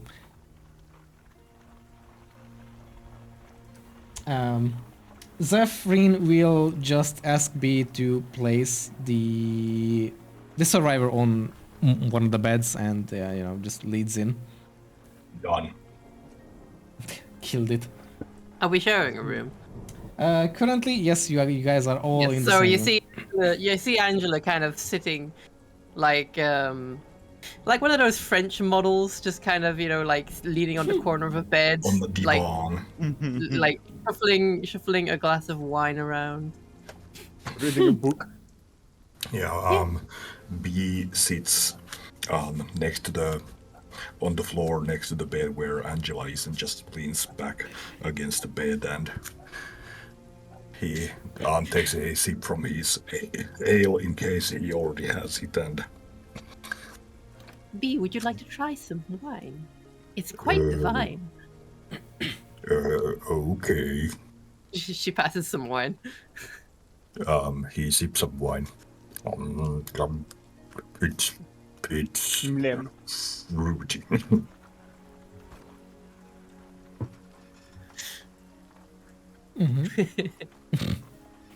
Yes, that's just the thing. I quite like it for its fruity aftertaste. Oh. Oh no, the memories. Also, by the way, a quick 5-minute just bathroom break, meanwhile, because oh my god, I'm gonna fucking explode. Be right back real fast. Not in the middle of the room, please. Zeph will explode into fireball. Be right back Damn real it! fast. It's ruined my wine. There's Zeph in my wine. I'm more concerned for the cleaning staff once they have to clean the bed sheets of the bed you're lying on. The bed sheets were white. They were. Unfortunately. They were right. It's gonna leave a stain. That's what I paid 4 gold for, so don't worry about it.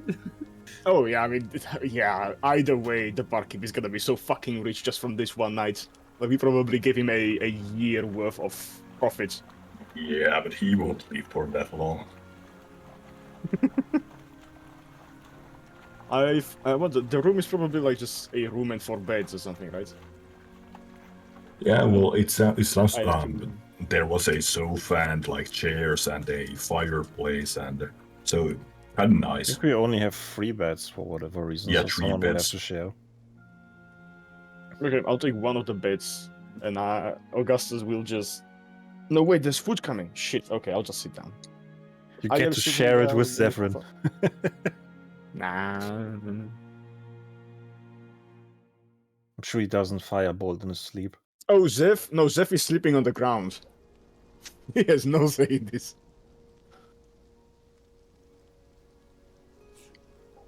I'm gonna be sitting in the chair reading a book as well. No, I'm gonna tinker. I'm gonna tinker with my gun and shit.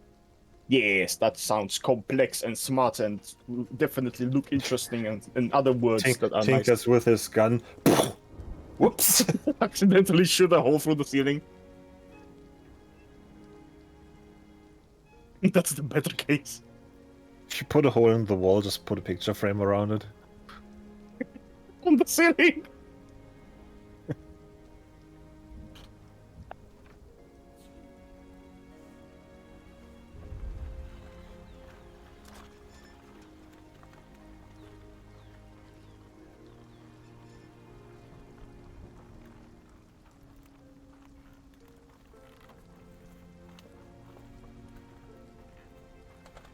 I'm reading about this glitch that someone had in Monster Hunter Wilds where the first tutorial monster wouldn't die, so they spent like an hour fighting it.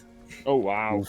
Because Because the first boss of the game doesn't have health. It's a tutorial.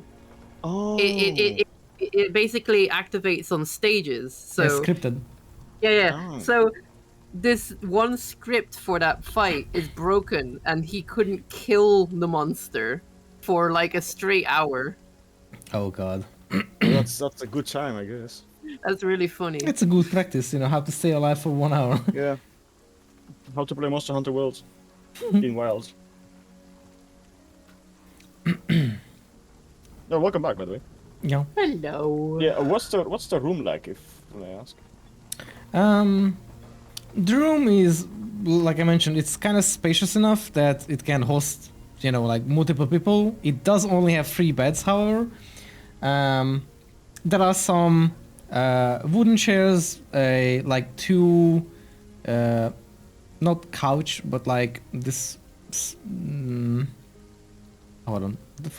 No, it's technically a couch, like this kind of like leathery couch, kind of. I wanted to say sofa, but I wouldn't really call it a sofa. Might be. Like this wide sofa, that can like 3 people can sit on it, 2, 3 people, depending how big you are. The room has a heart around the middle-ish part of the room at the back, that like, the wall that looks outside. Or like faces, to the outside.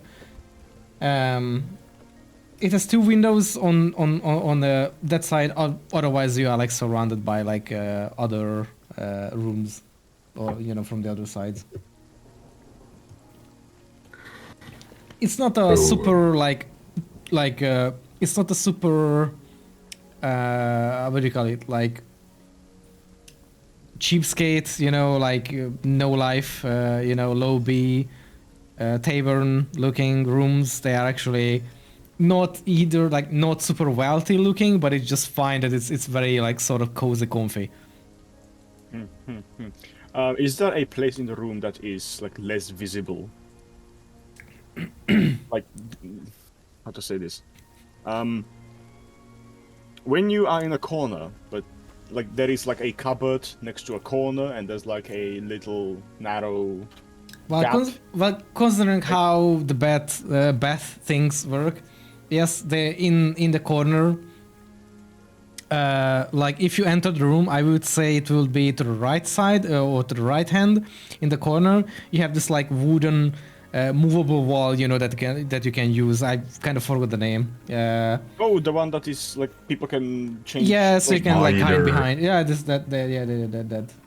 Okay, divider or whatever. I will go there, and I will, if I can, I will just put something to sit on behind that thing, and I will just be sitting behind it the whole day. Yep. The whole evening. Masturbating. No, just sitting there, just not being seen. That's all I need. Just sit in the fireplace. Feeling relief, finally. Meanwhile, Zephyrin will also sort of like, be above or sort of like watching over the survivor and kind of like thinking while standing, next to it or next to the bed. And he just asks, like, does anyone know how to wake up someone who is unconscious?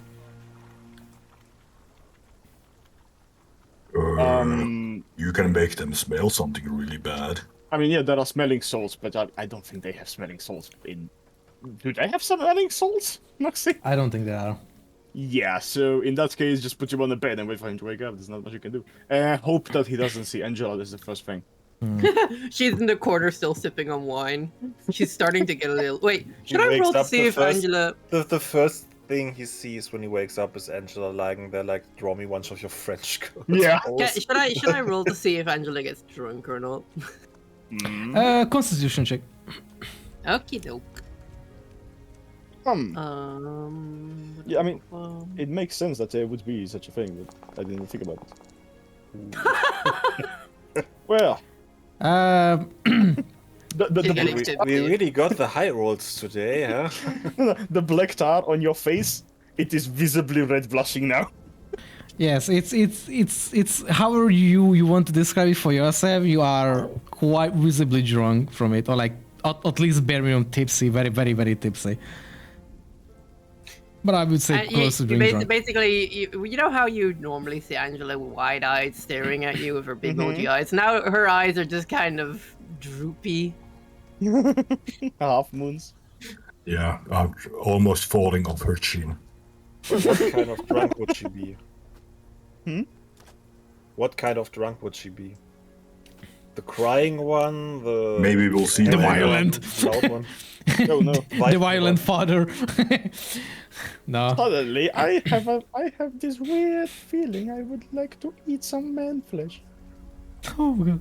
Me Starts too. eating people. Don't give me ideas. Survivor survivant. Oh no. No, no, no, no.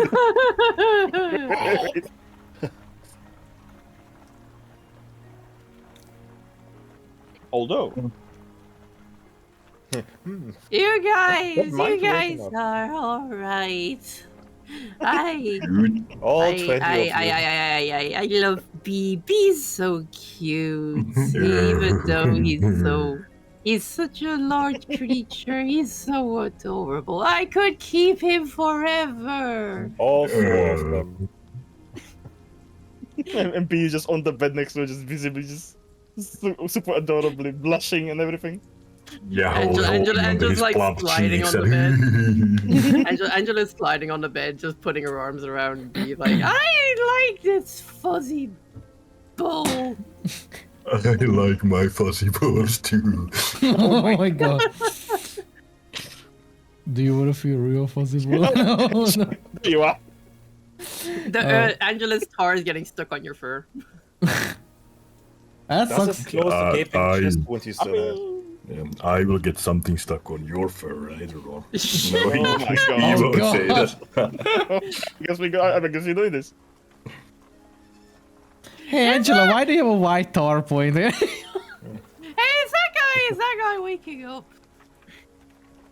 Actually, I actually was meant to roll for that too. If they, that's a net one, so not yet. Guys, He looks at, he wakes up, sees Angela like, hey, buddy, and he falls asleep again, Yeah. falls unconscious. Leslie Nielsen tapping out, so movie. it's not his turn. Just, You guys should give him some water. I think he might be dehydrated.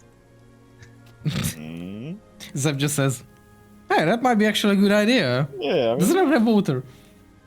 I would Just if throw my the food was water. there. Just throw the water on top of him. Where's my Zeph food and water? casts, Zeph casts conjure water on the man. Trans. Also, by the way, meanwhile, I will assume like 10-15 minutes have passed. Indeed, whoever has ordered some food and stuff, Finally. you guys will hear a, like a knock on the door politely. Yep. I stand up from my corner behind the Oh curtain and no, go for I it. need to hide myself. B, can you stand up for me? Okay. Thank stands you. She very clumsily crawls to get behind B. Yeah, I open up. You can see the bartender with like a helper behind, which is like a kobold. And both them are holding the Dragonborn is holding like all the meal that is like on a big fucking tray basically, and will just basically like very bluntly just like push it into your face, just like hold it. Yeah, good. I'll grab it, take it to the It's basically corner. everyone's food. Whoever ordered food, everyone's food is on it. Didn't only I order food? Free. I think Cleos ordered meal too, so there will be 2 meals in a sense. And the kobold, they have the big tray, held by above the head or like on the head with like 2 hands on the side, just like trying to like balance it on the head as well with the 2 hands. And we just slightly walk into the room, but like not go into the room, but just enough that it can kind of like offer the tray as well. You guys can see all the drinks and like beer and like a bunch of big mug on it too, with like full of beer and like, stuff too. The kobold is carrying the keg. Yeah, basically at this point. Actually, the big mugs pretty much look like small kegs put on the side, and it's like one top is like off, and then like that's like the mug.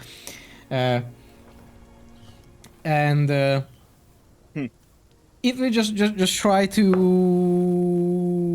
keep it there, but unfortunately the kobold doesn't seem to handle it too well, and will just kind of like get not literally comically flattened under the tray, but kind of like kind of like Like droop down under the way, like buckles. yeah. And we'll just be waiting like he help like that. Get it?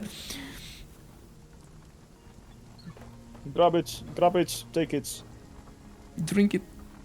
Yum. Yeah, Yes. I'll just take my things and I will go to my corner. Zephyrin will also try to help out the little kobold to like take the some of the weight off as much as he can, or at least try to place all the mugs and the drinks off of the tray onto different spots wherever he can, to help at least for once.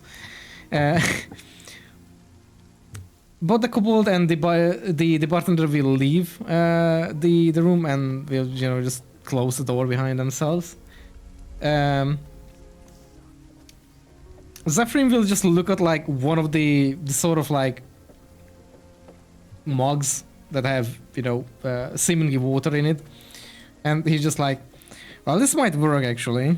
Do you guys? I don't know. He's just kind of hesitant. Yeah, it's his water. I was like, it's your water if you want to spill it. Yeah. It can only be heard from behind the curtain, where also meal eating noises are coming from. I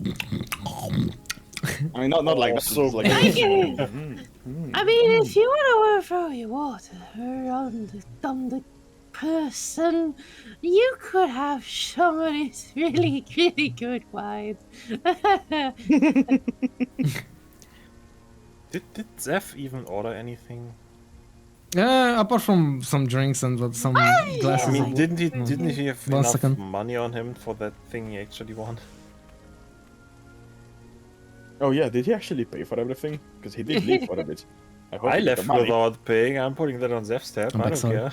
But I give this- You'll be like 4 gold if you take a sip of this. Whoa.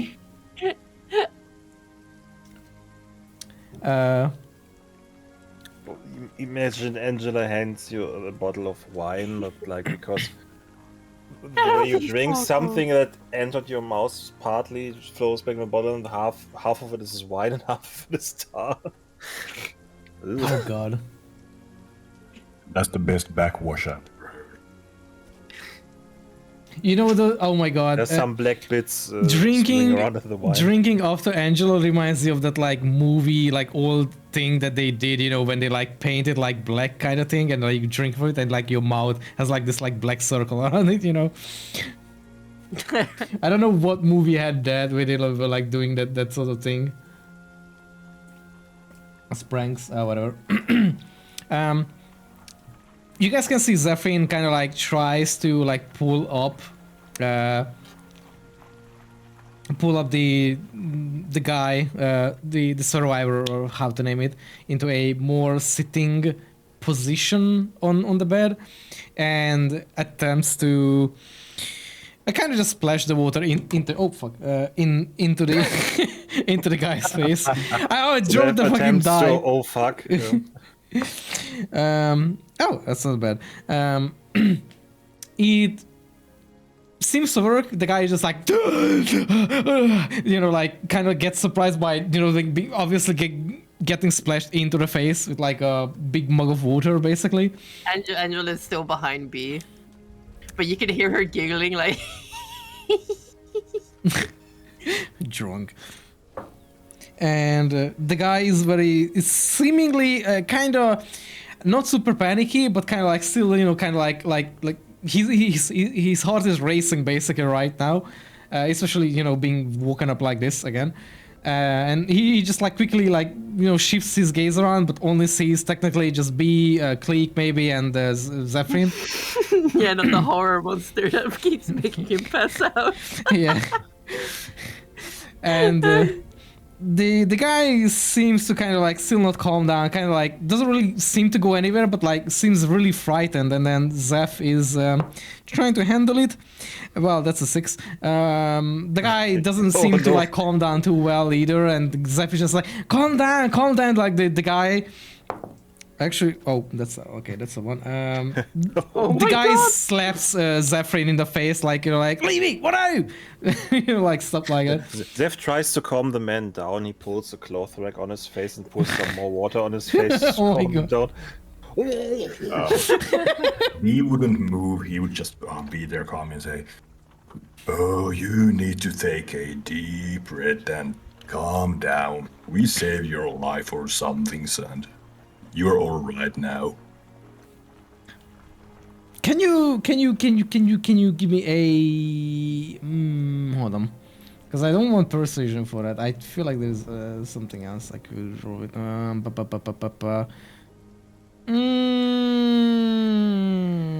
Nah, fuck it, persuasion check.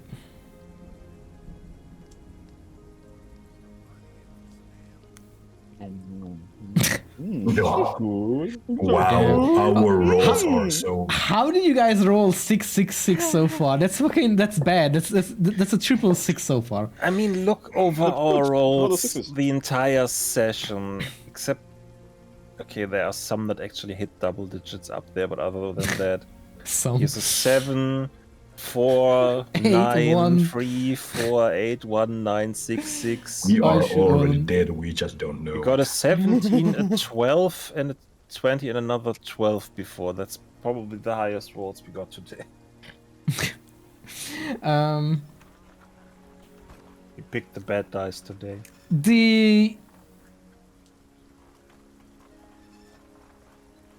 So you talking to the Sarai seems to not exactly have the fastest effect on it, but with Zeph also trying to calm it down and getting slapped in the face from him, or like the Sarai was slapping Zephyrin in the face. Both of you trying to calm the person down. He eventually. I'm gonna just give it a roll. Hold on. Let me take a 1d. Actually, a 1d20 and just see how many minutes. About a quarter of an hour you guys spend to finally have this guy calm down. And probably the smell of fresh meal probably helped more than anything else around right now. I'm going to say that after he finally does start calming down, Angela, after like that long a time, she eventually just kind of falls because she's too drunk to stay upright anymore. She falls down from behind her bed, still giggling at herself. Can you give me a Honestly, dexterity saving throw? Dexterity Honestly, saving throw. Zeph's way of calming down reminded me very much of Leslie Nielsen. Oh yeah, just punch it. All right. You fall. You take no self damage from like falling. You are not so gracious in your fall either, but you definitely don't hit yourself. I was scared because that die almost landed on a net 1 for me. Yeah, you die. Just barely rolled over to the third. Breaks neck, dies. You know that meme. Hold on. Fuck, I'm sorry, I have to find it. Hold on. Just one second. And your pet dog dies too. What? Oh, wait, where is it?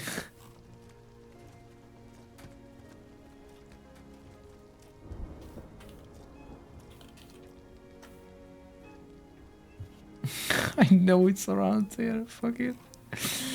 Oh, it's such a fucking. It's such an old meme. Why does it not show up immediately? It's like such a well-known. It's an old one. Fuck you then.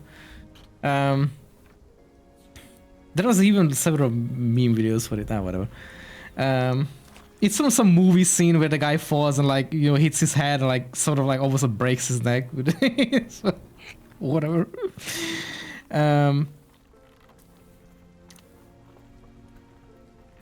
So you basically fall out of the cover of B, I guess. I would Yes. say, right? Yeah.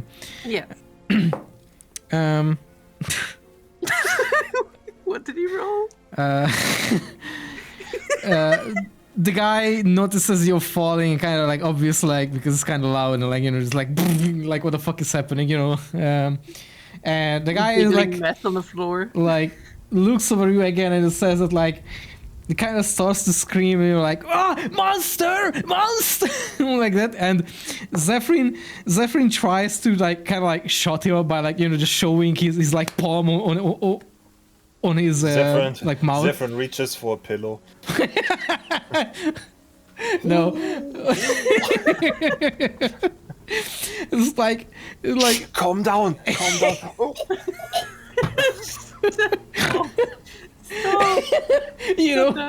Zephyrin tries to shut him up.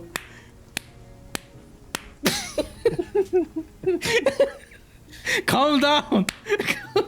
Hey, that's true. I'm not a monster. How am I a monster?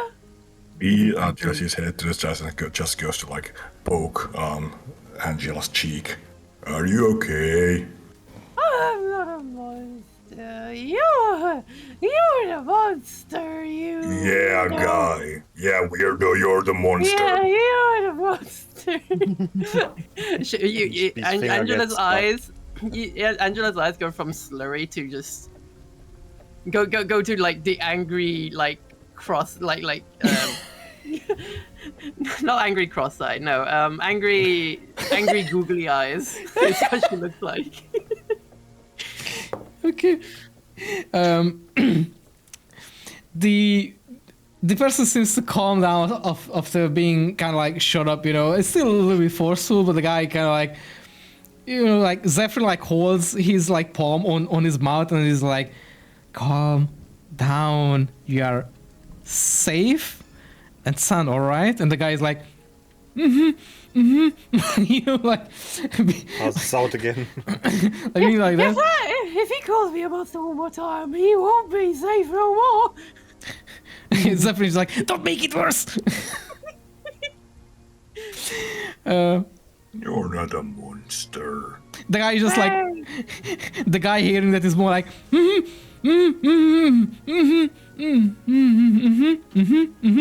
he's like just like trying to nod, and like Zephyr is still holding him down. Like, I'm gonna let go of you.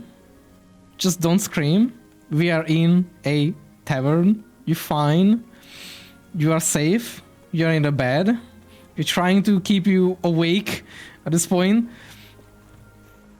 Just calm down. Oh, hold on.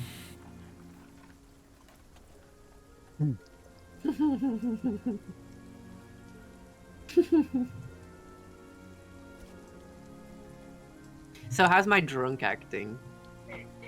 It is spot on. So far, pretty fun. Good.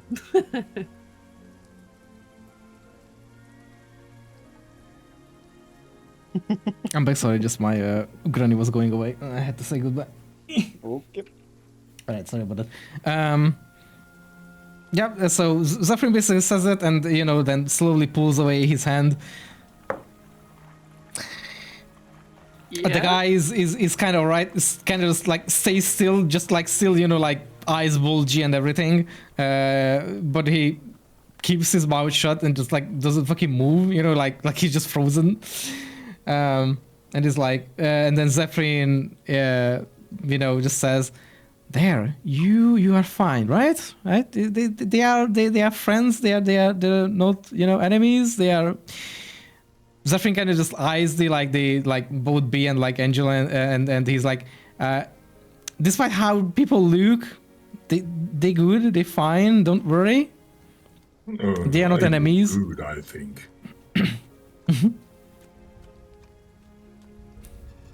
Yeah, this person needs to learn some manners. Yeah. Yeah, he didn't even greet the king.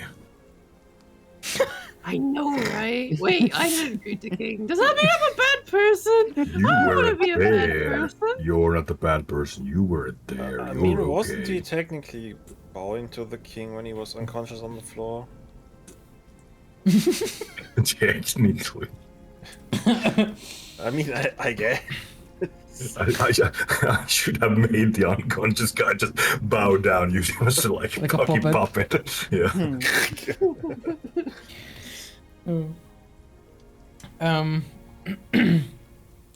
Zafrin finally also just stands up and tries to give the guy some space, you know, to like just calm down. He he will try to bring like a what do you call, like a glass of water to the guy and just like offers it, like, you know, just saying that like, I assume you are probably pretty thirsty right by now. You haven't, I don't know how long you've been there, but you passed out quite badly recently, a few hours ago. Yeah, we don't need him for anything, right? Like, if he can walk, he can, like, piss the ride off, right? Zafrin will just look at B and he's just like, well, it would be nice to know what happened there, since he's the last person there. Well, Oh, I don't even know how did he even survive that. maybe That's he a was good doing question. some bad stuff in the cellar. Yeah, like jerking off. Thanking his hog. Nah, but I mean, It's like I've been in a he's cellar. like that one guy from Pompeii. Oh yeah, I see recently. Oh my god, I've seen the video. There's this video. Hold on. This You why- mean the AI music? thing? Yeah, that one, you know, I just fucking There were loved it. 2 eruptions in Pompeii that day. Yes. Oh my Here. god. Oh my god, hold on. I'll just link it in the fucking group chat. It's fucking So amazing though. Imagine you go out that way and like hundreds Bro of came on, years went at the later, same boom, time. Right, that one. He saw, he came, get- he gone. You get found hundreds of years later in that position. It's like Anyway, he died doing what he loved. yeah. Zafrin will just, you know, very, you know, cautious, like slowly approach B as well and kind of like, you know, lean into B to like kind of whisper to him, like, we don't even know if you can actually trust the guy, you know? It would be nice to know what actually happened or something. No. No. B Breaks scratches, B scratches his chin with the big, almost obsidian black-looking bear claw, and then the shrugs and takes a gulp from his beer. While his other one finger is still stuck to Angela's cheek, by the way. Which cheek is the question? You didn't specify which one you were poking. Yeah. I think you just said you were poking one of her cheeks with your finger. You didn't Yes. specify which one. So that might be a compromising position. Oh god.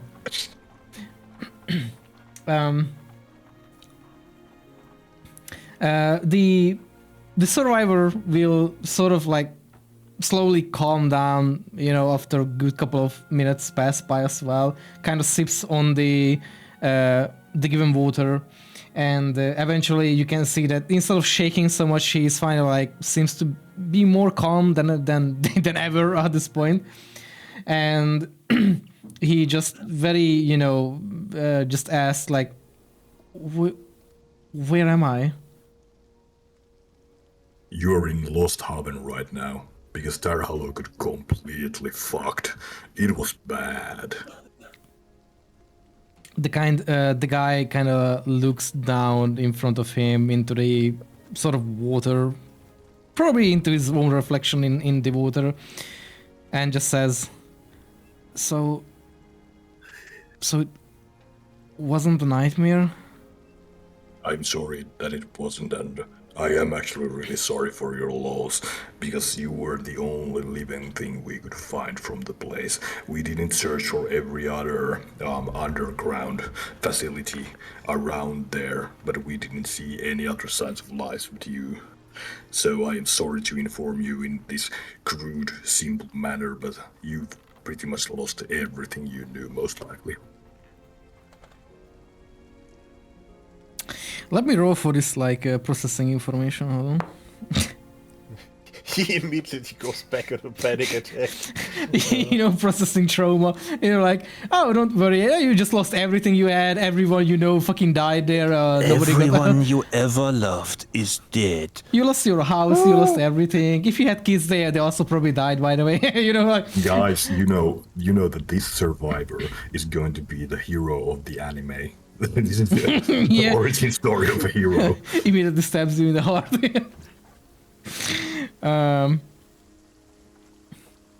You can see the horrified look on his face as he just kind of like zones out, kind of just like trying to comprehend. And it's like, so that really happened? Oh god. By the gods. Oh no. Yeah. He's just like kind of lost in it. Oh god, oh man. Yeah. Yeah. Do you need a drink? What? I mean, he's probably not feeling so great. Maybe a little drink will help him loosen up. Oh yeah, just drink it away. Drink it away. Actually, I'm gonna check if I am sobering up yet. You can roll for a constitution check. Okay, yeah. Getting a little bit back there, yeah. Oh. Kind of hit hard. Do you want a drink? The survival guy just oh my god, never mind. Nothing. The survival guy will just kind of like very slowly and confusedly look at you, kind of like still kind of like like looks at you in a sense of like, oh god. But he does give you attention, kind of tries to avoid eye contact, and is like, are you talking to me? Yeah. I'm thinking that maybe you could enjoy a little drink to loosen up a little, because you seem very tense. The guy just like kind of like zones out and like, I'm tense. Don't worry about it. Here, look. she hands you. She crawls on back onto her feet and walks on over and hands you a glass of the finest wine in the building. He takes the glass of wine, just like all sticky from the tar, and is like, thank you. You're just welcome. Takes a sip and is like, oh wow, that reminds me of my home. Well, fellow. I know that things seem pretty bad right now, but Serim, the fireball Corin of here, will help you to like if you can tell us where you might have relatives in other cities, and we will see that you will get there, that you will have the means to get there and maybe go and find a new life where your kin might be. Spare you. Hold on. Of course, we would be lucky if you had relatives here in Losthaven. It would make it easier for us, but no.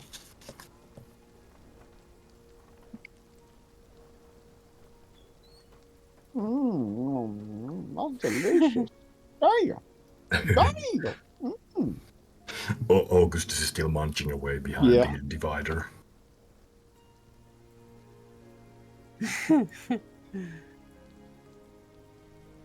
It's so good.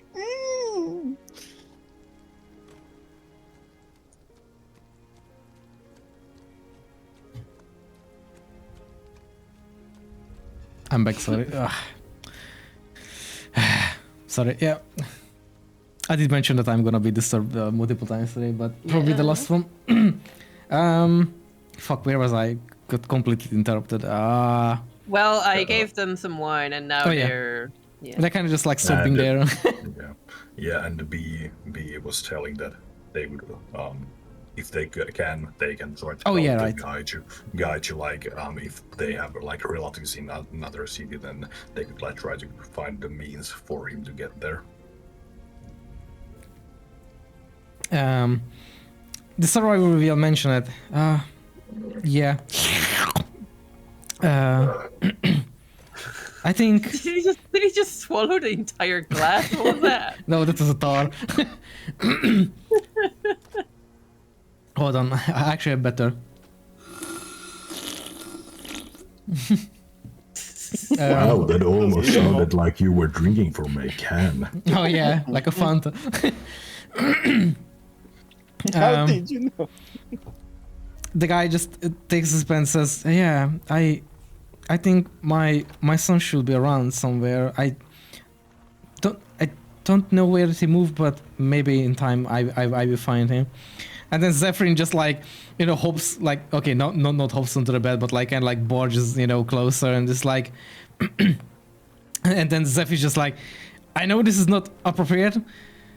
Well, probably not for the very moment, but what, do you know anything? What happened there? Do you remember anything that happened in Tar Hollow? And the guy's like, yeah. Sort of. Well, kind of hazy, but it's... I remember a few things. I'm gonna just hold on, check. Yeah, it's kind of okay. Let me check. What can I give with this? Hold on, let me check my notes. That's okay. Hold on. Oh god. Oh, wow. Yeah, that's why you Bless you. don't fucking slurp into it with so much shit. air. Oh, phone. It probably was a phone. Yep, Oryx is muted. I'm gonna just wait so he doesn't miss it. First me, now him. Oh, that's funny. Now I need a minute. Yeah, no worries. I apologize. Doesn't? Okay. Okay, we're gonna just wait for a moment.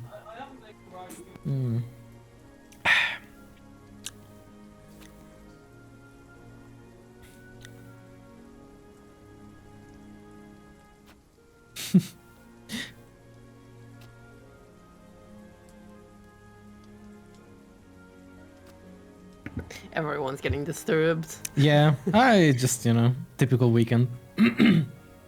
Yeah. Everyone assumes that you are always free, either on weekends, because what could you possibly do on weekends, What could you possibly be doing on the weekend? Why does Augustus even have a phone? Hey, What is a phone? He's an artificial. He just invented it. Do you not have scribes that just write your messages and have someone deliver them for you? You know the line Just they send a raven. I mean, before- isn't it actually true that back in the day people like sent messages for really nothing important at all? Like there were very memey messages that were just of the time, just very short messages to people. An entire letter was sent. Yeah. I actually seen those letters where like someone just sends like literal shit posting messages for random people. It's so funny that there were like literal trolls who just like without even internet they just send people like fucking like absolutely trolling messages. It's like it's so hilarious to see. Like Yeah, nothing's changed. Nothing's changed over the years. People are still people. The funniest huh? The phone that August just invented, it was actually like he took a bite out of an apple and then looked at it and turned that into a phone. Like, I will call this Apple. No, you idiot! That's an apple. That's the phone. I was making a joke referring to the iPhone logo. Yeah, I know. It was really funny. Yes. Ba-da-ba-ba-ba.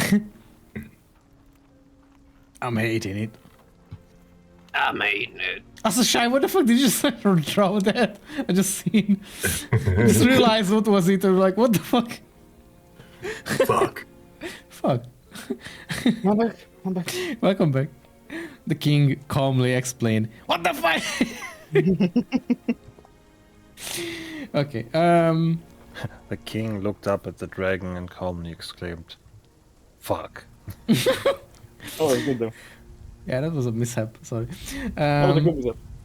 So, yeah, Zeph is kind of pushy with the thing. The guy basically just mentions that, yeah, I kind you know, yeah, I do remember a couple of things, but it's kind of hazy. But yes, I definitely remember a few things that happened before. But then Zeph is just like, like, what was it like? And just kind of like pulls out a paper and like, like this not feather. What the fuck they used to like quill or whatever, right? Or something. Yeah. Yeah, quill. Quill and paper and whatever, and just wants to like write down stuff, like scribe it down, I guess. And the person says sort of the following as like a very hazy, and he says, God. No, I mean like. Okay, God. Okay, yes. There was a barf that was like coming up and then just stopped midway, and it like hurt me a bit. Barf is a vomit, by the way, not a burp. Oh, then a Yeah, I burp. hope Sorry. it was a burp, but sometimes you have the burps where actually a barf comes up with it. But Oh I right, hope it because wasn't it's that. oh right, because it's for babies. It's barf because they vomit. Oh Yep. fuck. Yeah, a burp. The guy Yeah. explained, and he calmly said, No. I've actually made that mistake. Like I was role playing in Guild Wars 2 for a bit, and then I just like typed that my character like drinks beer and then barfs, and someone like whispered me, "Did you just throw up like randomly on the bar?" I'm like, oh shit, no. I take a drink from my beer and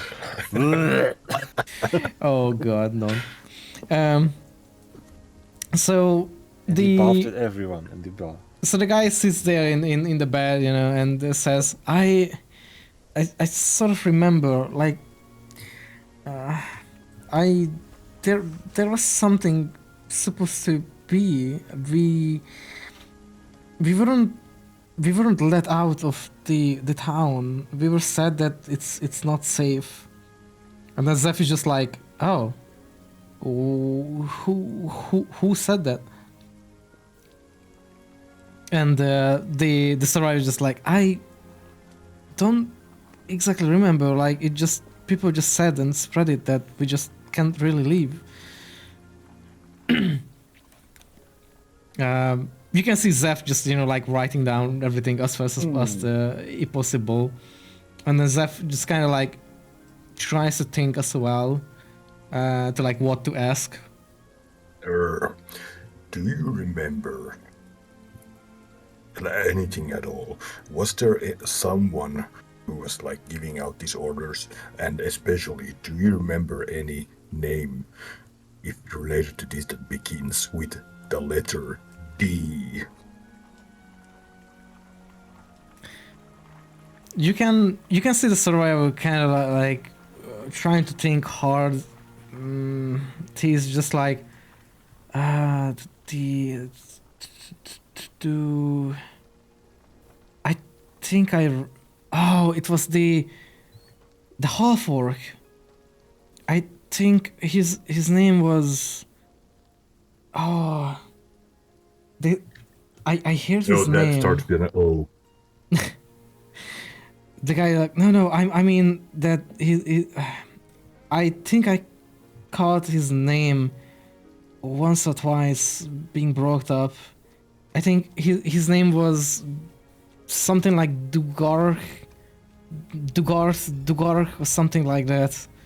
I don't exactly know. It's something Dugar. I remember him showing up like that night, and he was with some with this big red dragon. They were riding the dragon with the goblin. Well, the goblin is no more. Goblin's gone. No, I see.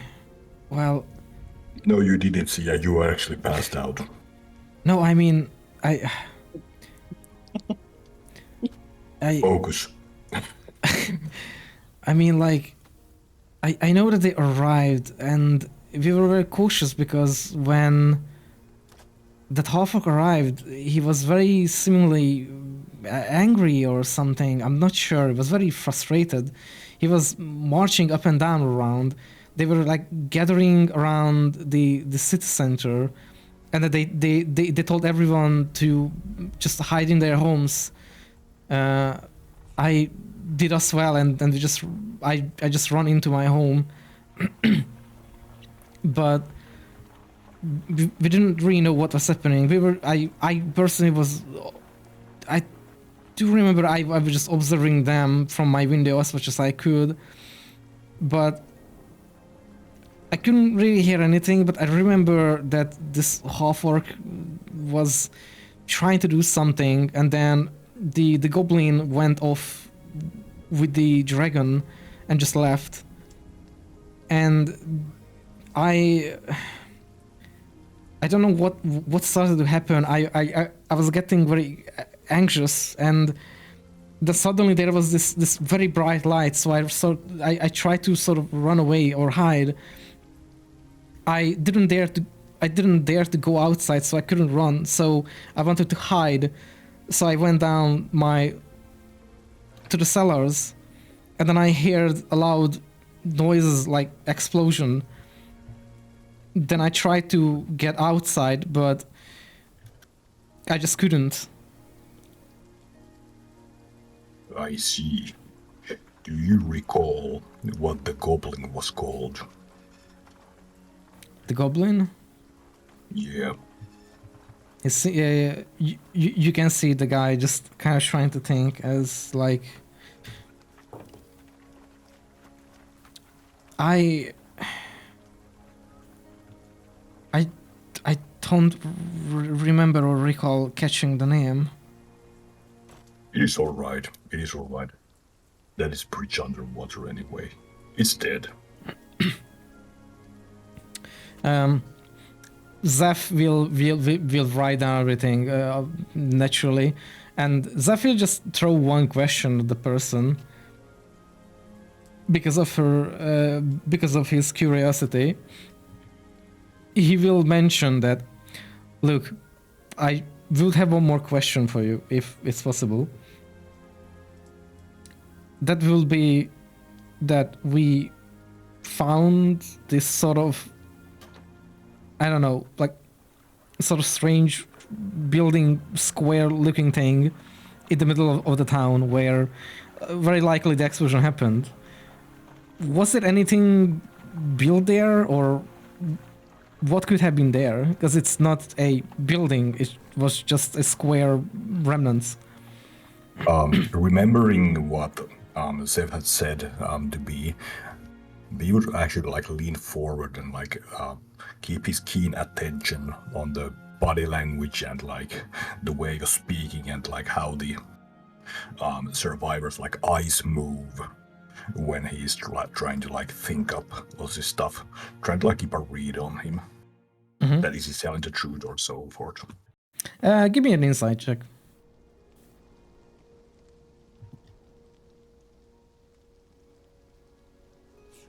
I bet it's gonna be under 10. No, that's a natural. From all the body language and everything from the survivor, you can see that he's both frightened, but he is genuine, but also very nervous beside it. Okay. Beast thinking to himself, he is lying. So the guy will, the survivor just says that oh wait, do you mean the, but wait, square,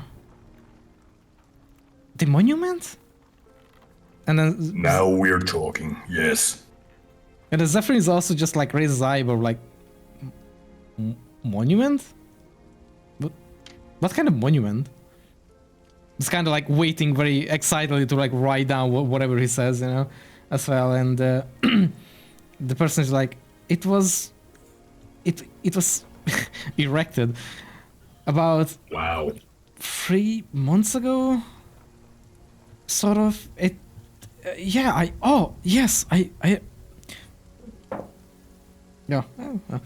I sort of remember. There was a group of some sort of artists who approached us. I remember because I was out in the city center with the ex-mayor, I guess. Oh god, everyone is gone. They approached the mayor, and they were asking about whether or not we will allow the building or the erection of the erection of this this monument. They told that it's a artistic piece that they would like to place here, and it's been approved and it's been funded by other people, and the town don't have to pay for it. They will just do it. They just were looking for a perfect place for it where they could admire this art piece, and it took them a few days. They came. They came. You can't hold it in, can you? No, they certainly couldn't. Sorry, I'm very immature. Okay. The story just continues. Like, I remember they set it up in a few days, but they were doing and building it in the most odd hours ever, when most people weren't really around either. They said that they just want to do it like not in front of too many eyes, because they wanted to reveal at the end, and they did so, but there was no revelation ever. They just built it, and those so-called artists were just gone. And then we had a Sometimes monument. directions work that way. How many artists were there, and can you tell us anything about them?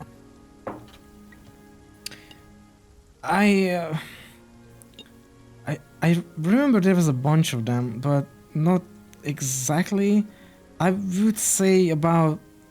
I'm not sure. I'm trying to think. They didn't introduce themselves or anything. No, not really. They were pretty common-looking people, but they were just not really too talkative either. They just had one person talk for them, and they just did the job, and then they were gone. Okay, so they were common and they were pretty. Okay.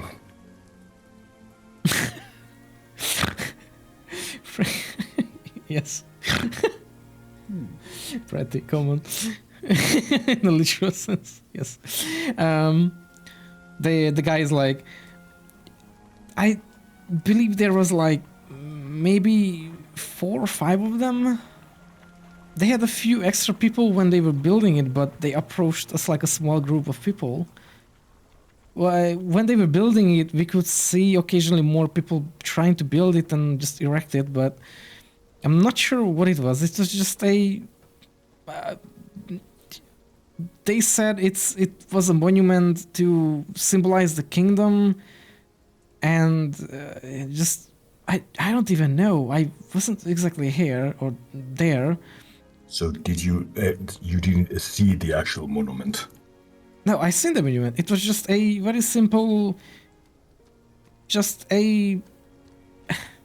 How would you even describe it? It was just a... Listen, buddy, I ain't an artsy fella. It was just sticking out of the ground. It just had like an arrow, just pointing at the sky.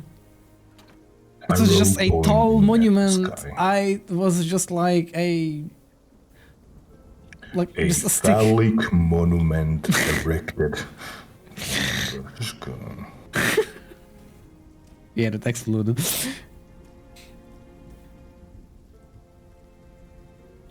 The guy is just like, Zephyrin, actually, Zephyrin is just like, you know, like also trying to question beside B as well. Kind of just like, do you know anything more? Like, people, general looks or something? And the guy is like, they had the same sort of, same looking uniform of general clothing. They were wearing sort of like who the not exactly who the figures, but they were wearing cape, like they almost had the same exact looks. They were wearing sort of blues and whites. They weren't too particular about their selection of their choice of clothing for sure. But they seem to be normal people. Blue and white colors. Guys, like I don't exactly remember much else about them. Oh, okay. There's the door. Bye.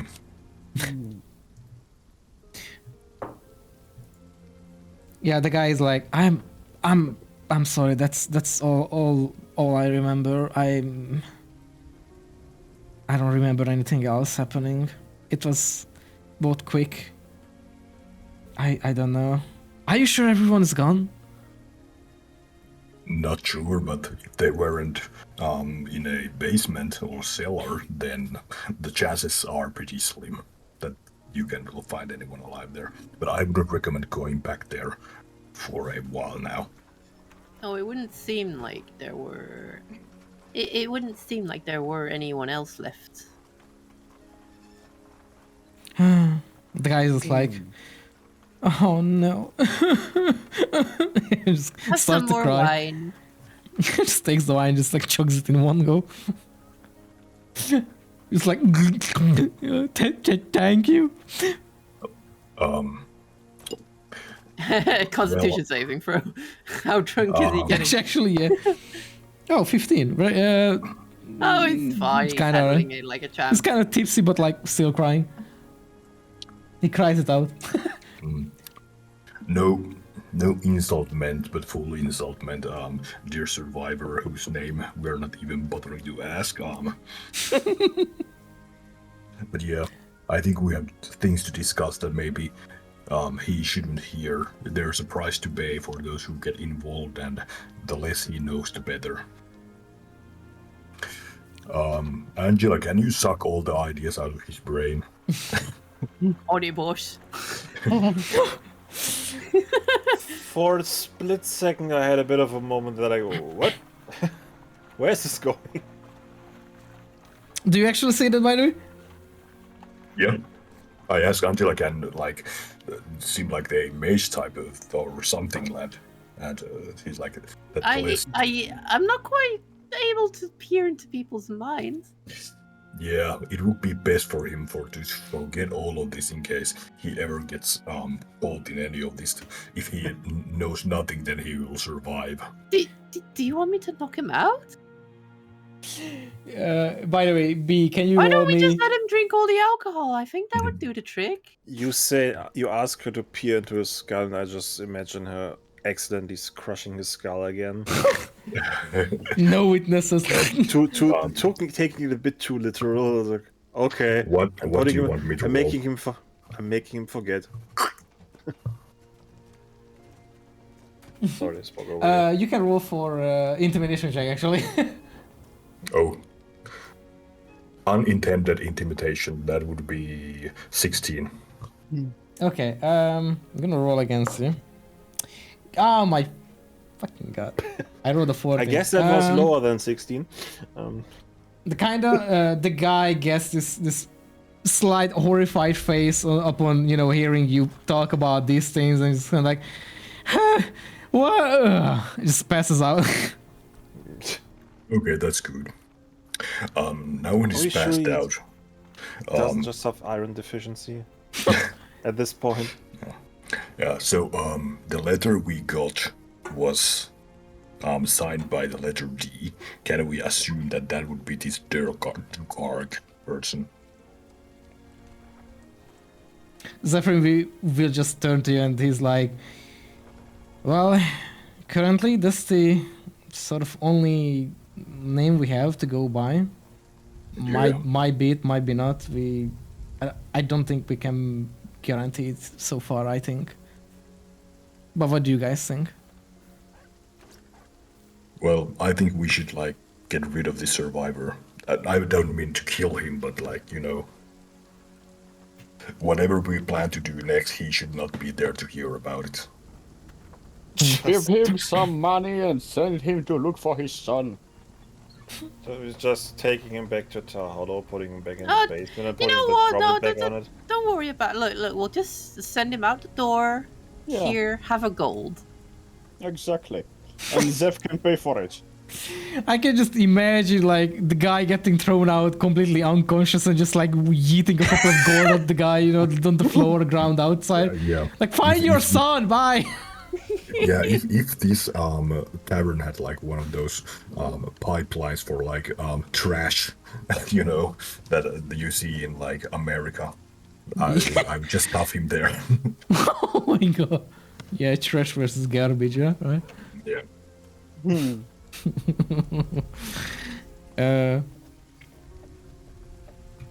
Zephyrin will just sort of agree with the idea to get the survivor, you know, at least out of the room. He will go downstairs and, you know, we'll exit the room and go downstairs, trying to possibly get another room temporary for the survivor, and we'll try to pay for it. Before he leaves though the room, he will mention that he will be back in about half an hour. He will try to fetch some payments so that you guys can be paid. And he basically doesn't really wait for like an answer, and will just like immediately leave and just like rush away. Yeah. I don't mean to be cruel to the survivor, but like, it would be better for him to not even remember what we do, like what our names are and so forth. So that is why I was just suggesting that. Because I think this shit sounds pretty serious. Did any of us even tell him our names? No. So how would she really remember that? Yeah, but we have kind of like distinctive looks. At least like the three of you. I mean, I'm pretty much just a really normal Minotaur-looking guy. I could be any Minotaur out there, but by you the all way, three are like freak shows on the, By on the way, I cloud put an cart. accurate reaction of you in the channel. You know, Angela Yes. in the background, like, you think I'm a freak? I'm not a freak. A beautiful freak. You are unique. Oh, I'm a freak in the back. Don't put words in Angela's mouth. That's my job.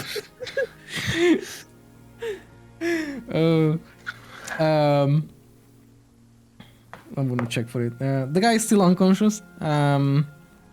You guys have about half an hour freedom right now.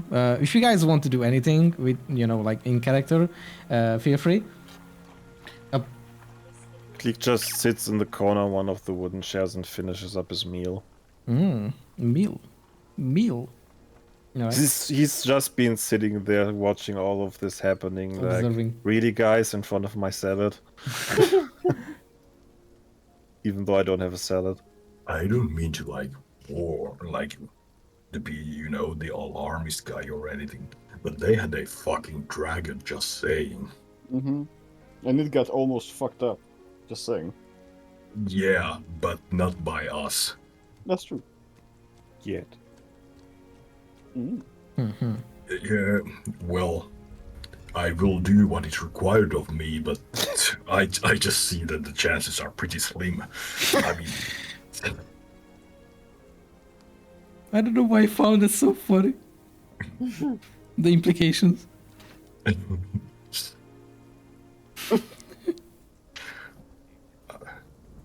I mean, I could definitely use like some help if this comes to that, but this seems like a pretty dangerous game. I mean, I think the whole town exploding away should be like a hint strong enough, but somehow dragons always bring the extra effect on it, you know. Dragons are I forgot what I wanted to say. Incredibly horny. True.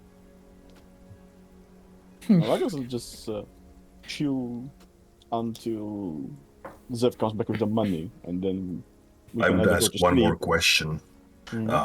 Out of like just calling out to Augustus. He almost says the name, but then like looks at the unconscious guy and doesn't use the name, and then like, I don't mean to like intrude your privacy or anything, but what are you doing behind the screen? Eating my food. Okay.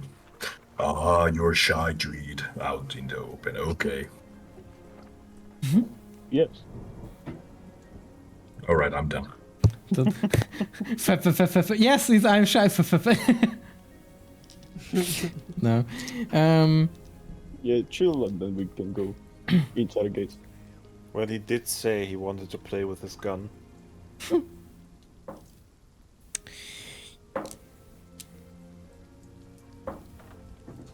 my god, why am I rolling fucking 2s and 1s and 4s? Holy shit.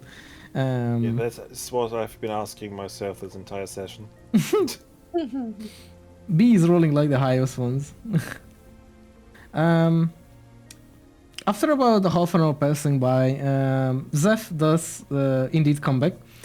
And he has the little kobold, well, another kobold kind of helping in. And Zeph just says that like, oh, that's kind of points at like the survivor and just says that person will be it. And Zeph helps to sort of pick up the guy, you know, like half shoulder, half on the back sort of thing, and tells the kobold that we will require another like small room if you may. And the kobold is like, hey, yes, follow, you know.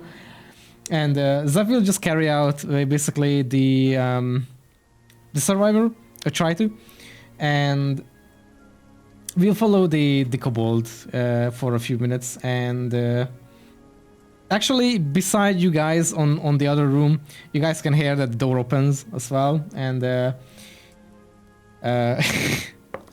Is Zeph even strong enough to carry a person? yeah, probably, yeah.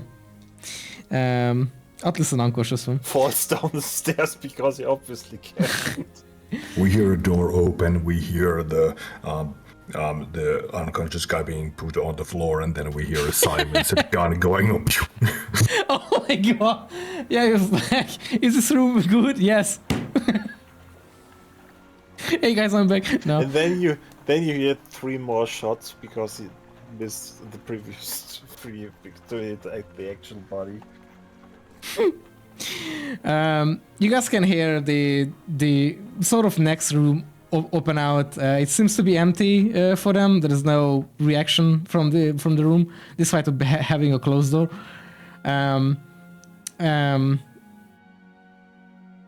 After a few moments or minutes, rather, Zeph comes back and just closes the door, and he's just like, you know, like, fine.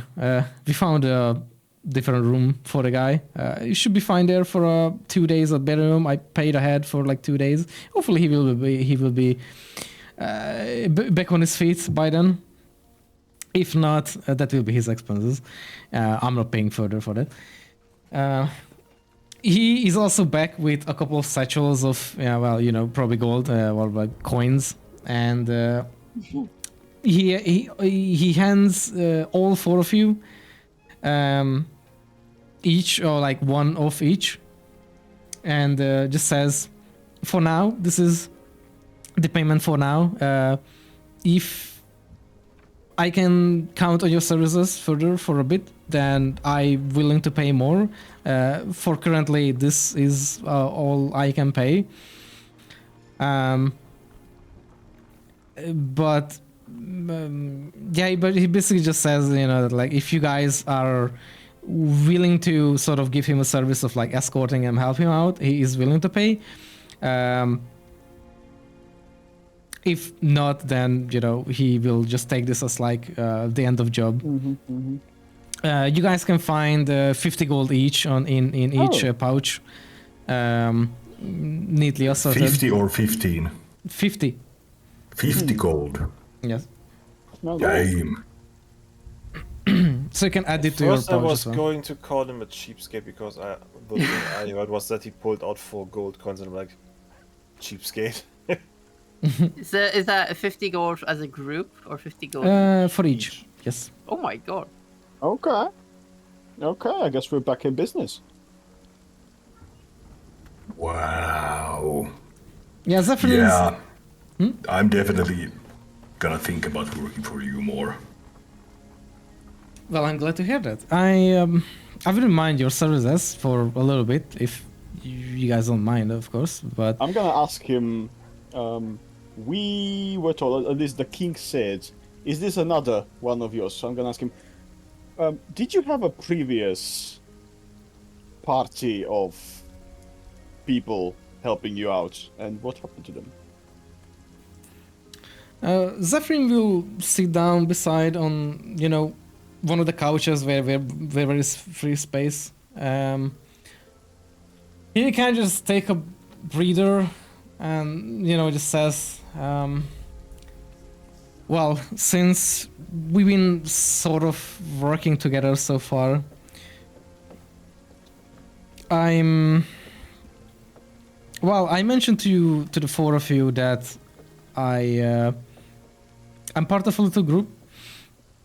I guess we have enough trust now since the start that I can talk a little bit about it. He's kind of very hesitant to sort of talk about. He's kind of like thinking how to exactly word things properly.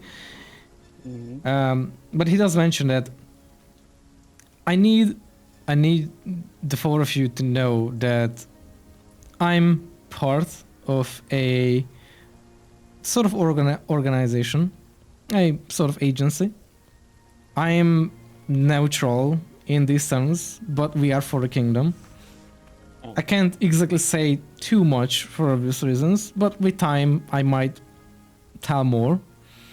But for now, for safety's sake, I would say that me and certain other people who I know and acquaintances or whatever to me, Acquainted, yeah. we look out for the kingdom and with that the king as well, but we try to be neutral. You never know when you have a corrupt king or something like that. You have to stay neutral. You cannot work under a king like that. However, The nobility couldn't do anything wrong. yeah. That is just like we just simply oversee most of the kingdom that we can. We are not many people for the sake of it. If there are too many people, then there is just too many connections that just know everything, and we can't really risk that. But yes, we have a small little agency that we've created back then, and well, I guess King knowing him personally gives him credence. do you ask that or just like say it like? I just say it openly to the party. Zephyr responds to it with not exactly. So okay, I have to admit, I used to know. I used to be friends with Sylvester, or Your Highness the King. I used to be friends with him before he became the king, and we met quite a while ago in one little fight where I was caught in crossfire, but he escorted me out and saved me, and then we became friends. But long story short, You do seem like a guy who needs saving a lot. Yes, that might be unfortunately. I am a little bit clumsy and unlucky. And Angela rubs her head. Hmm.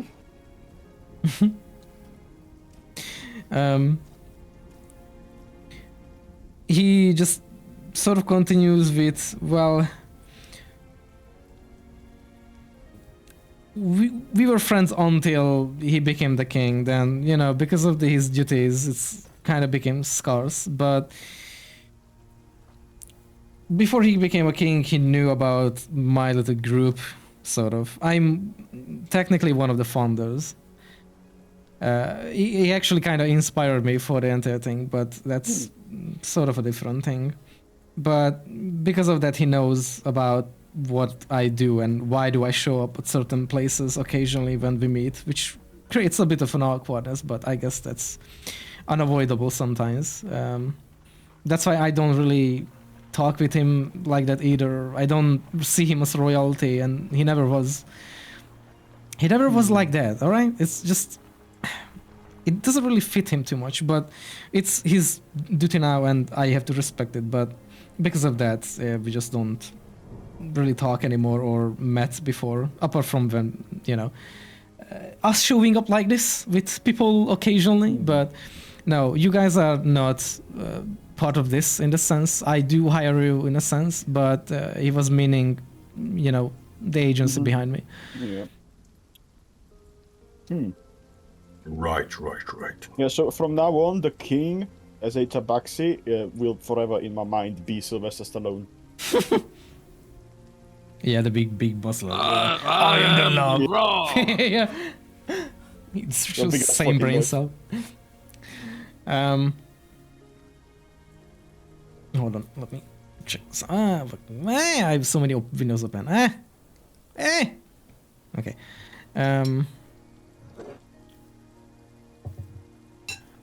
Oh yeah. So Zephyrin mentioned afterward that I have to head out.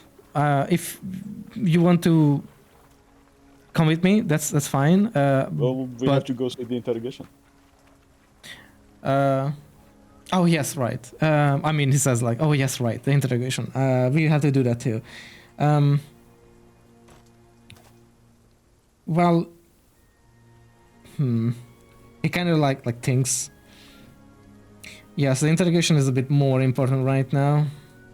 We need to get some information out of them. However, right after, I will have to head out for the nearby village. There is an old friend I know who might help me out in identifying what this apparently monument was built out of, or at least one sort of material of it. And I just need more information, but I'm getting very curious about these things. Why was there a monument?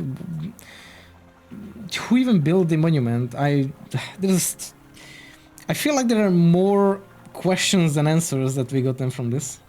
Kind of just like... Yeah. Sorry, excuse me.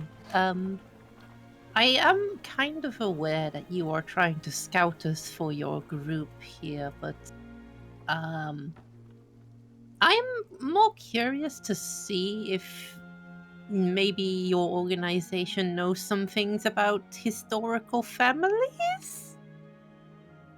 If you do, I might consider joining, because I would love to know what happened to my family. Zephyr nods a couple of times and he's like, definitely can do that. We have a couple of intel and information on both that would royal be families and lovely. smaller ones. All the houses, royalties, all the kings, the past history. We have quite All right, the then describes. I'm all right with joining for now. I'm happy to hear. Yeah. And of course, I am willing to pay more once we are at certain points. We of course have some of our own funding. I'm not expecting free work or volunteer work, but sometimes I have to wait with certain things. But apart from that, I am willing to pay more than enough. That is good for everyone. considering the job some people have to do for me occasionally, or what I have to go through sometimes. Is someone paying you for the work that you are doing? No, it is organization fund. We just pay ours. I find all my gold in this really, really deep hole, and I keep digging it up every morning. Ah, yes, the money hole. The money hole. I don't know where it's coming from, but I so occasionally hear a fucking dragon in the background. No. He does state that it's you know, it is I'm not being paid, but it is organization fund. We have been helped out, and of course some of our people occasionally I get paid too by other people if I help out. We just make our own sort of money, and we just collect it together and add it to the fund, and then when we can we just sort it out and, well, kind of spread it out around the world, or not the world but the kingdom. So if we need it, we can find people to pay them from, just like here. But if you guys wish to join, then I am more than happy to have you guys as my escorts for a while. I can offer many. I can offer more than just payment occasionally. Oh god, that sounds worse now. Oh. Why do you Angela have to... crushes balls. On it. Oh god. That's sticky. Oh no, that's even worse. Oh fuck. Oh, let's just make it worse. Sticky balls.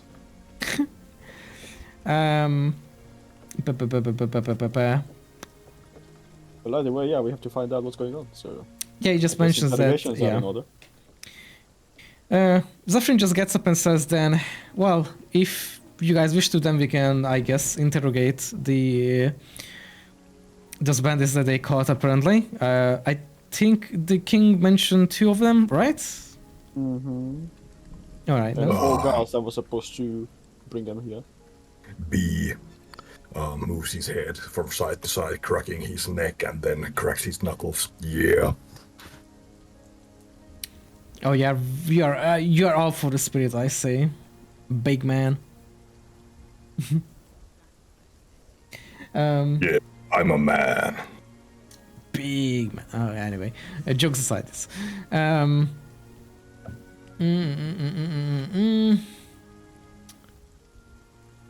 Trying to think.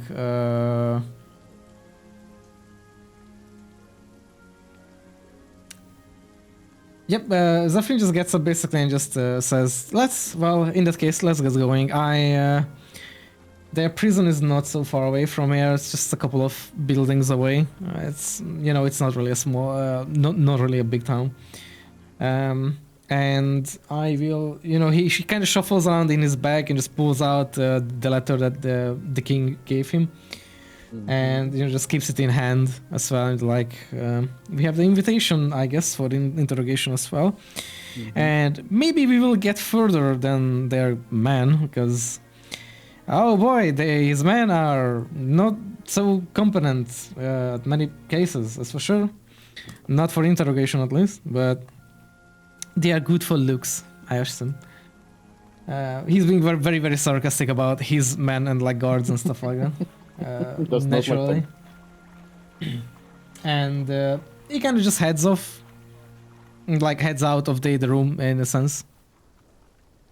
Oh, let's escape. By the way, day base, I would say it's around. Was the morning? Yeah, it's early afternoonish right now, because you guys arrived to Tarhalo in very around what is it called, dawn. Oh, so we rode through the nights. Yeah, you guys Okay. are. So you guys are still a little bit getting, but not exhausted that badly enough yet, because you guys had a very short rest right before going to Tarhalo. So I don't consider you guys to be getting exhausted or anything yet, of course, for the day, but for the night probably. I suppose we're gonna follow him. Yep. And I will just that. Yeah, Augustus just says nothing. Who follows? Let's see where this goes. How is Gleek doing in Tar Hollow? Up high, up in the skies. I'm still sitting in a corner on a chair. Not following. Rebellious. Rebellious. Not doing what I say. No, don't rebel us. No. Um. All right, Shadow the Hedgehog. Shadow the Owl Hog. Oh my god. Oh I my will god. also, I will also tell Zeph that since we are since we are working on this right now, like together, we are basically escorting him as his guard. But it would be best if he told us everything regarding anything that could be important about this case, since we can actually use our brains. Like, we are not like guards, like normal guards that are brawn. Like, we have brains, so if there's any information that he has that could be important, it would be best to tell us. So we I can actually think work I on have this. a brain. You should check. Oh, okay. Brawn. Oh my god. Okay, well, in that case, I will assume you like kind of like tell that before you guys head off for anything, for like anything. I mean, I am telling that to Zeph while we are leaving. Oh yeah, so- okay. Hey Dan, by the way. Well, what is it that he hears it? And that, So Zephyr kind of like like stop or like halts for a moment to kind of like think, kind of like turns around to you, and says kind of like thinks, Otherwise, kind of like we're no better fiddles than gods, with his beard and like mustache a bit. He's like, since we're Yeah. here, we might as well use us. yeah, you're right. Otherwise, you can just get the guards. Yeah. He says, like, if you guys are around or anything, he kind of mentions that we know about a couple of suspicious activities recently. We don't exactly know what they are yet, but in the recent 2-3 months, like I mentioned previously, there have been a little bit interesting movements around the borders of the kingdom as well. Kind of Suspicious movements.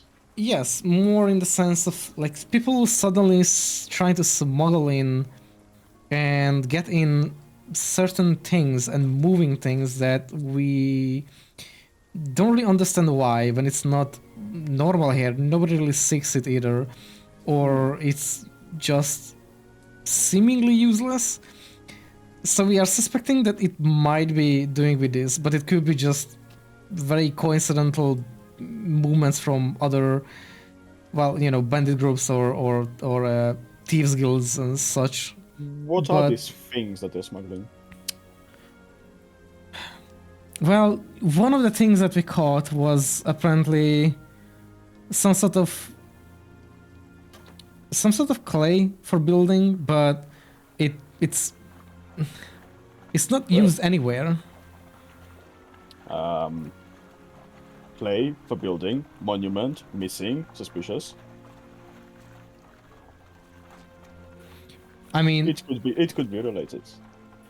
well, it is true. It is not exactly the same type of clay. This is brown clay. What we found there is completely white. Now, even if you think, why would you build it out of clay? Like, Well, would you build a monument out of clay? does it have any like the clay? Does it have any magical properties? Have you tried casting magic at it? Well, that's what I wish to find out as well. Yeah, let's go. What it will be, he says, obviously. He mentions how there been some sort of movements around the north as well, or well, not north, more like the northeastern parts. They have reports, or we have, well, speaking from his perspective, he says, we have reports on a very strange sort of sorry, trying to think what we call it. We had strange reports on people transporting something very hidden that we don't know yet about anything. but it's not from outside of the kingdom. What? Yet a May sneezes while holding to his her lightning stones. Those are And she dies. very peculiar to us. I sent out some people before to gather information. It's been recent though, but we haven't had any information from those yet. Hopefully it didn't end badly, but I, hoping to find out more about that as well. Apart from that, it's just too many bandit grabs at the same time, almost like synchronized in a sense of just doing absolutely unusual things. Just like where we went through. Why did these guard Tar Hollow? Well, if there's lots of very weird things happening at once, then it's highly probable that it's all planned. Well, yes, there's definitely connection between these, but we just don't know yet if we can actually connect them truly together, or they happen to be just a completely separate thing as well. We don't really have much. That's why I'm trying to also gather more information about this. It's just too much, especially this entire event that happened. That was, while unfortunate, Yep. we don't really know much about anything yet. It's just too much. Yep. Okay, let's go then. I mean, all of this is like basically a recap or something, but I just want him to trust us with information if anything happens. Like he doesn't go like, interesting. He just goes like, actually gives us the thought process so that we can chip in. Otherwise, what the fuck are we doing here? You know, trying to make him understand that. Sorry, guys. We can move on. No, it's fine. No, where the fuck is my cursor? Oh, okay. What? Oh, fine. Roll Okay. for perception, please. Yeah, I don't know why does not see it. Fucking white on white. So going outside, following Zephyrin, you guys will see, you know, a couple of blocks down there is more of a guarded area where, you know, like some guards of the town train as well, and they sort of recruit people for the guards or guardsmen. Upon entering the place, fuck, I actually didn't make that. No, of course I forgot names. Whatever.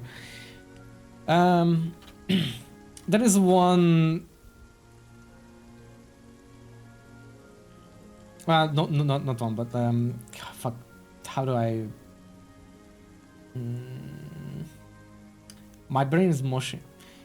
You guys can enter this main office part of this guard station sort of thing, and obviously behind the counter there are a couple of guards, but there is like a main sort of personnel there who kind of tries to greet, you know, like if someone goes there, why you are here and what are you looking for, did you lose something?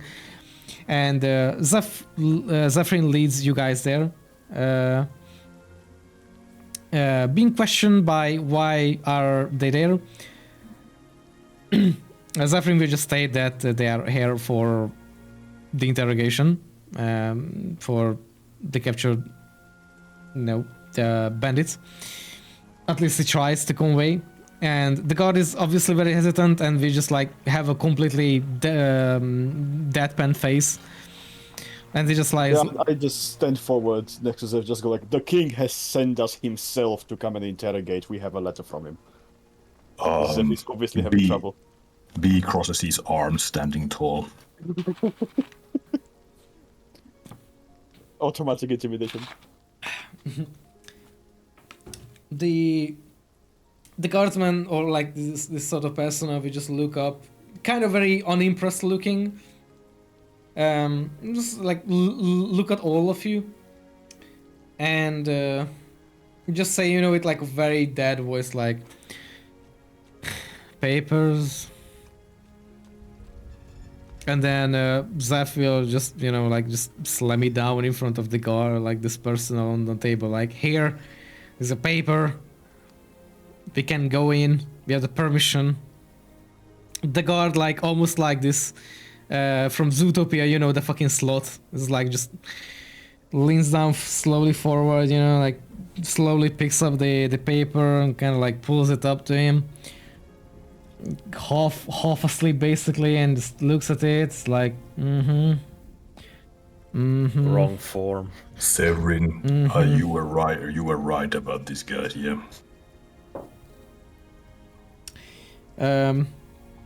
You guys can. You guys can see that the guy is like very much like it's like not kidding. Is like looks at the all of you again, the 5 of you. Fine, and kind of like places the letter down and puts another like seal, sort of their seal on it, like stamps on it, and just hands back the letter to whoever takes it from the front. And the person just says, down on that gate, on that iron gate that you can see there, you go enter, you go down, you go forward, you keep going. If you can still remember, there will be another iron gate. There will be a guard there. Show him the paper again. Do your thing, and kind of like does like an eye roll basically, and just that's it. Just kind of like doesn't give more attention to all of you. Well, B says to the guy, "You are welcome." The guy just like doesn't really react to it, like completely ignores it, other than like a slow nod of like. I would like a roll for initiative. I'm gonna smack this guy. Yeah. You guys enter the prison, and with that, you guys see the hallway. And yes, it is just a very gigantic hallway, a lot of just gray stone fucking door, very boring. There are no more really doors apart from the start. There is another little like small door, but it seems to be just like some sort of storage thing. Loxy. Yes? I think we should be wrapping up soon. Yes, I actually want because it's 6. Do you want to stream by the way, Miba? Yeah, why not? Yeah, okay. By the way, do I add the money Zev gave us myself, or did he just scam us? I added them myself. Yeah, you can edit yourself. I will trust you guys on the use of the gold of Harvey because Okay. I can edit it. 50 platinum.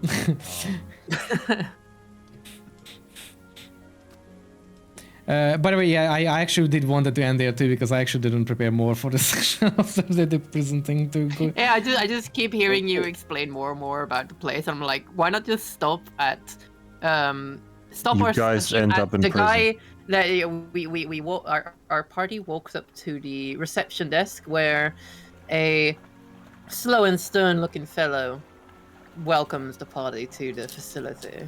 What is it? What would you like? And then we ended there. Yes. You bring Form A33. Oh my god. I don't even know what that was. Did you bring Form 35, subsection B from the Sigmar section of the book? You need that one. And also the purple, not the green, the purple. The purple page 34 of the To get that form, you have edition to book. go to the 5th floor. Yeah. So we got. If you past the don't prison. have that, you're going to need to go to the 7th floor where you find a unicorn, because that's the only thing that'll be able to grant that kind of wish for you, buddy. Oh my god. Also, Yeah, did but- we take a short rest at any point or any rest at all? Not yet. Don't think so. Yeah, basically we got past the guards and we're walking towards the Yeah, interrogation. you guys are just like entering into the prison hallway basically. That's the end. To be continued. Session 2, we meet with the king. Session 3, we are in prison. Gee. I wanted to prepare a bit more, but I was busy playing Monster Hunter Wireless Fest, so I blame you guys for it. Good. Hold on, I'm gonna set some stuff up on Who, my who end. gifted that game to you so Shy knows who you can blame? Nobody, I bought it. I fucking leave it right now. Leave it. I'm gonna tell Mark to pay you less. The what? Gonna tell Muck to pay you less. Oh no. I'm gonna go bankrupt. Yeah, well, you won't Literally. be buying stupid games. Shy shoots himself in the foot because he makes Noxie reliant of an actual day job again. She has to go back to the factory and has no time for D&D ever Yes. again. True. I have to work more then. You should tell Mac to pay her more instead. Yeah, then I would have more freedom. So she can buy more games.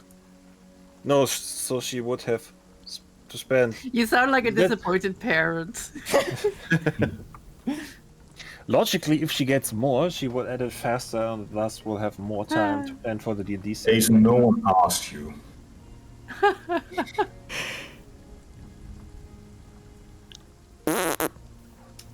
No! No.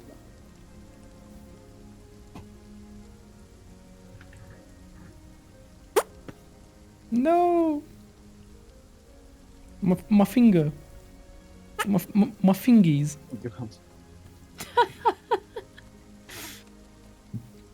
God. There we go. Also, I will have to prepare more NPC names because holy shit. Forget about it. But the fucking name generators are so dog shit. Dude, like, my god. Just make them up There we, yourself now. there we Make- go. make them Just up. there we go. Just name one of the guards dog shit. Lizard Got it. face. No, you gotta change it in a way. Dark, and then Hello, Dog my shit. name is Shit. Duck. Duck She. My name is shit. Daksh. Eat. Use names of all the schoolmates from high school you didn't like.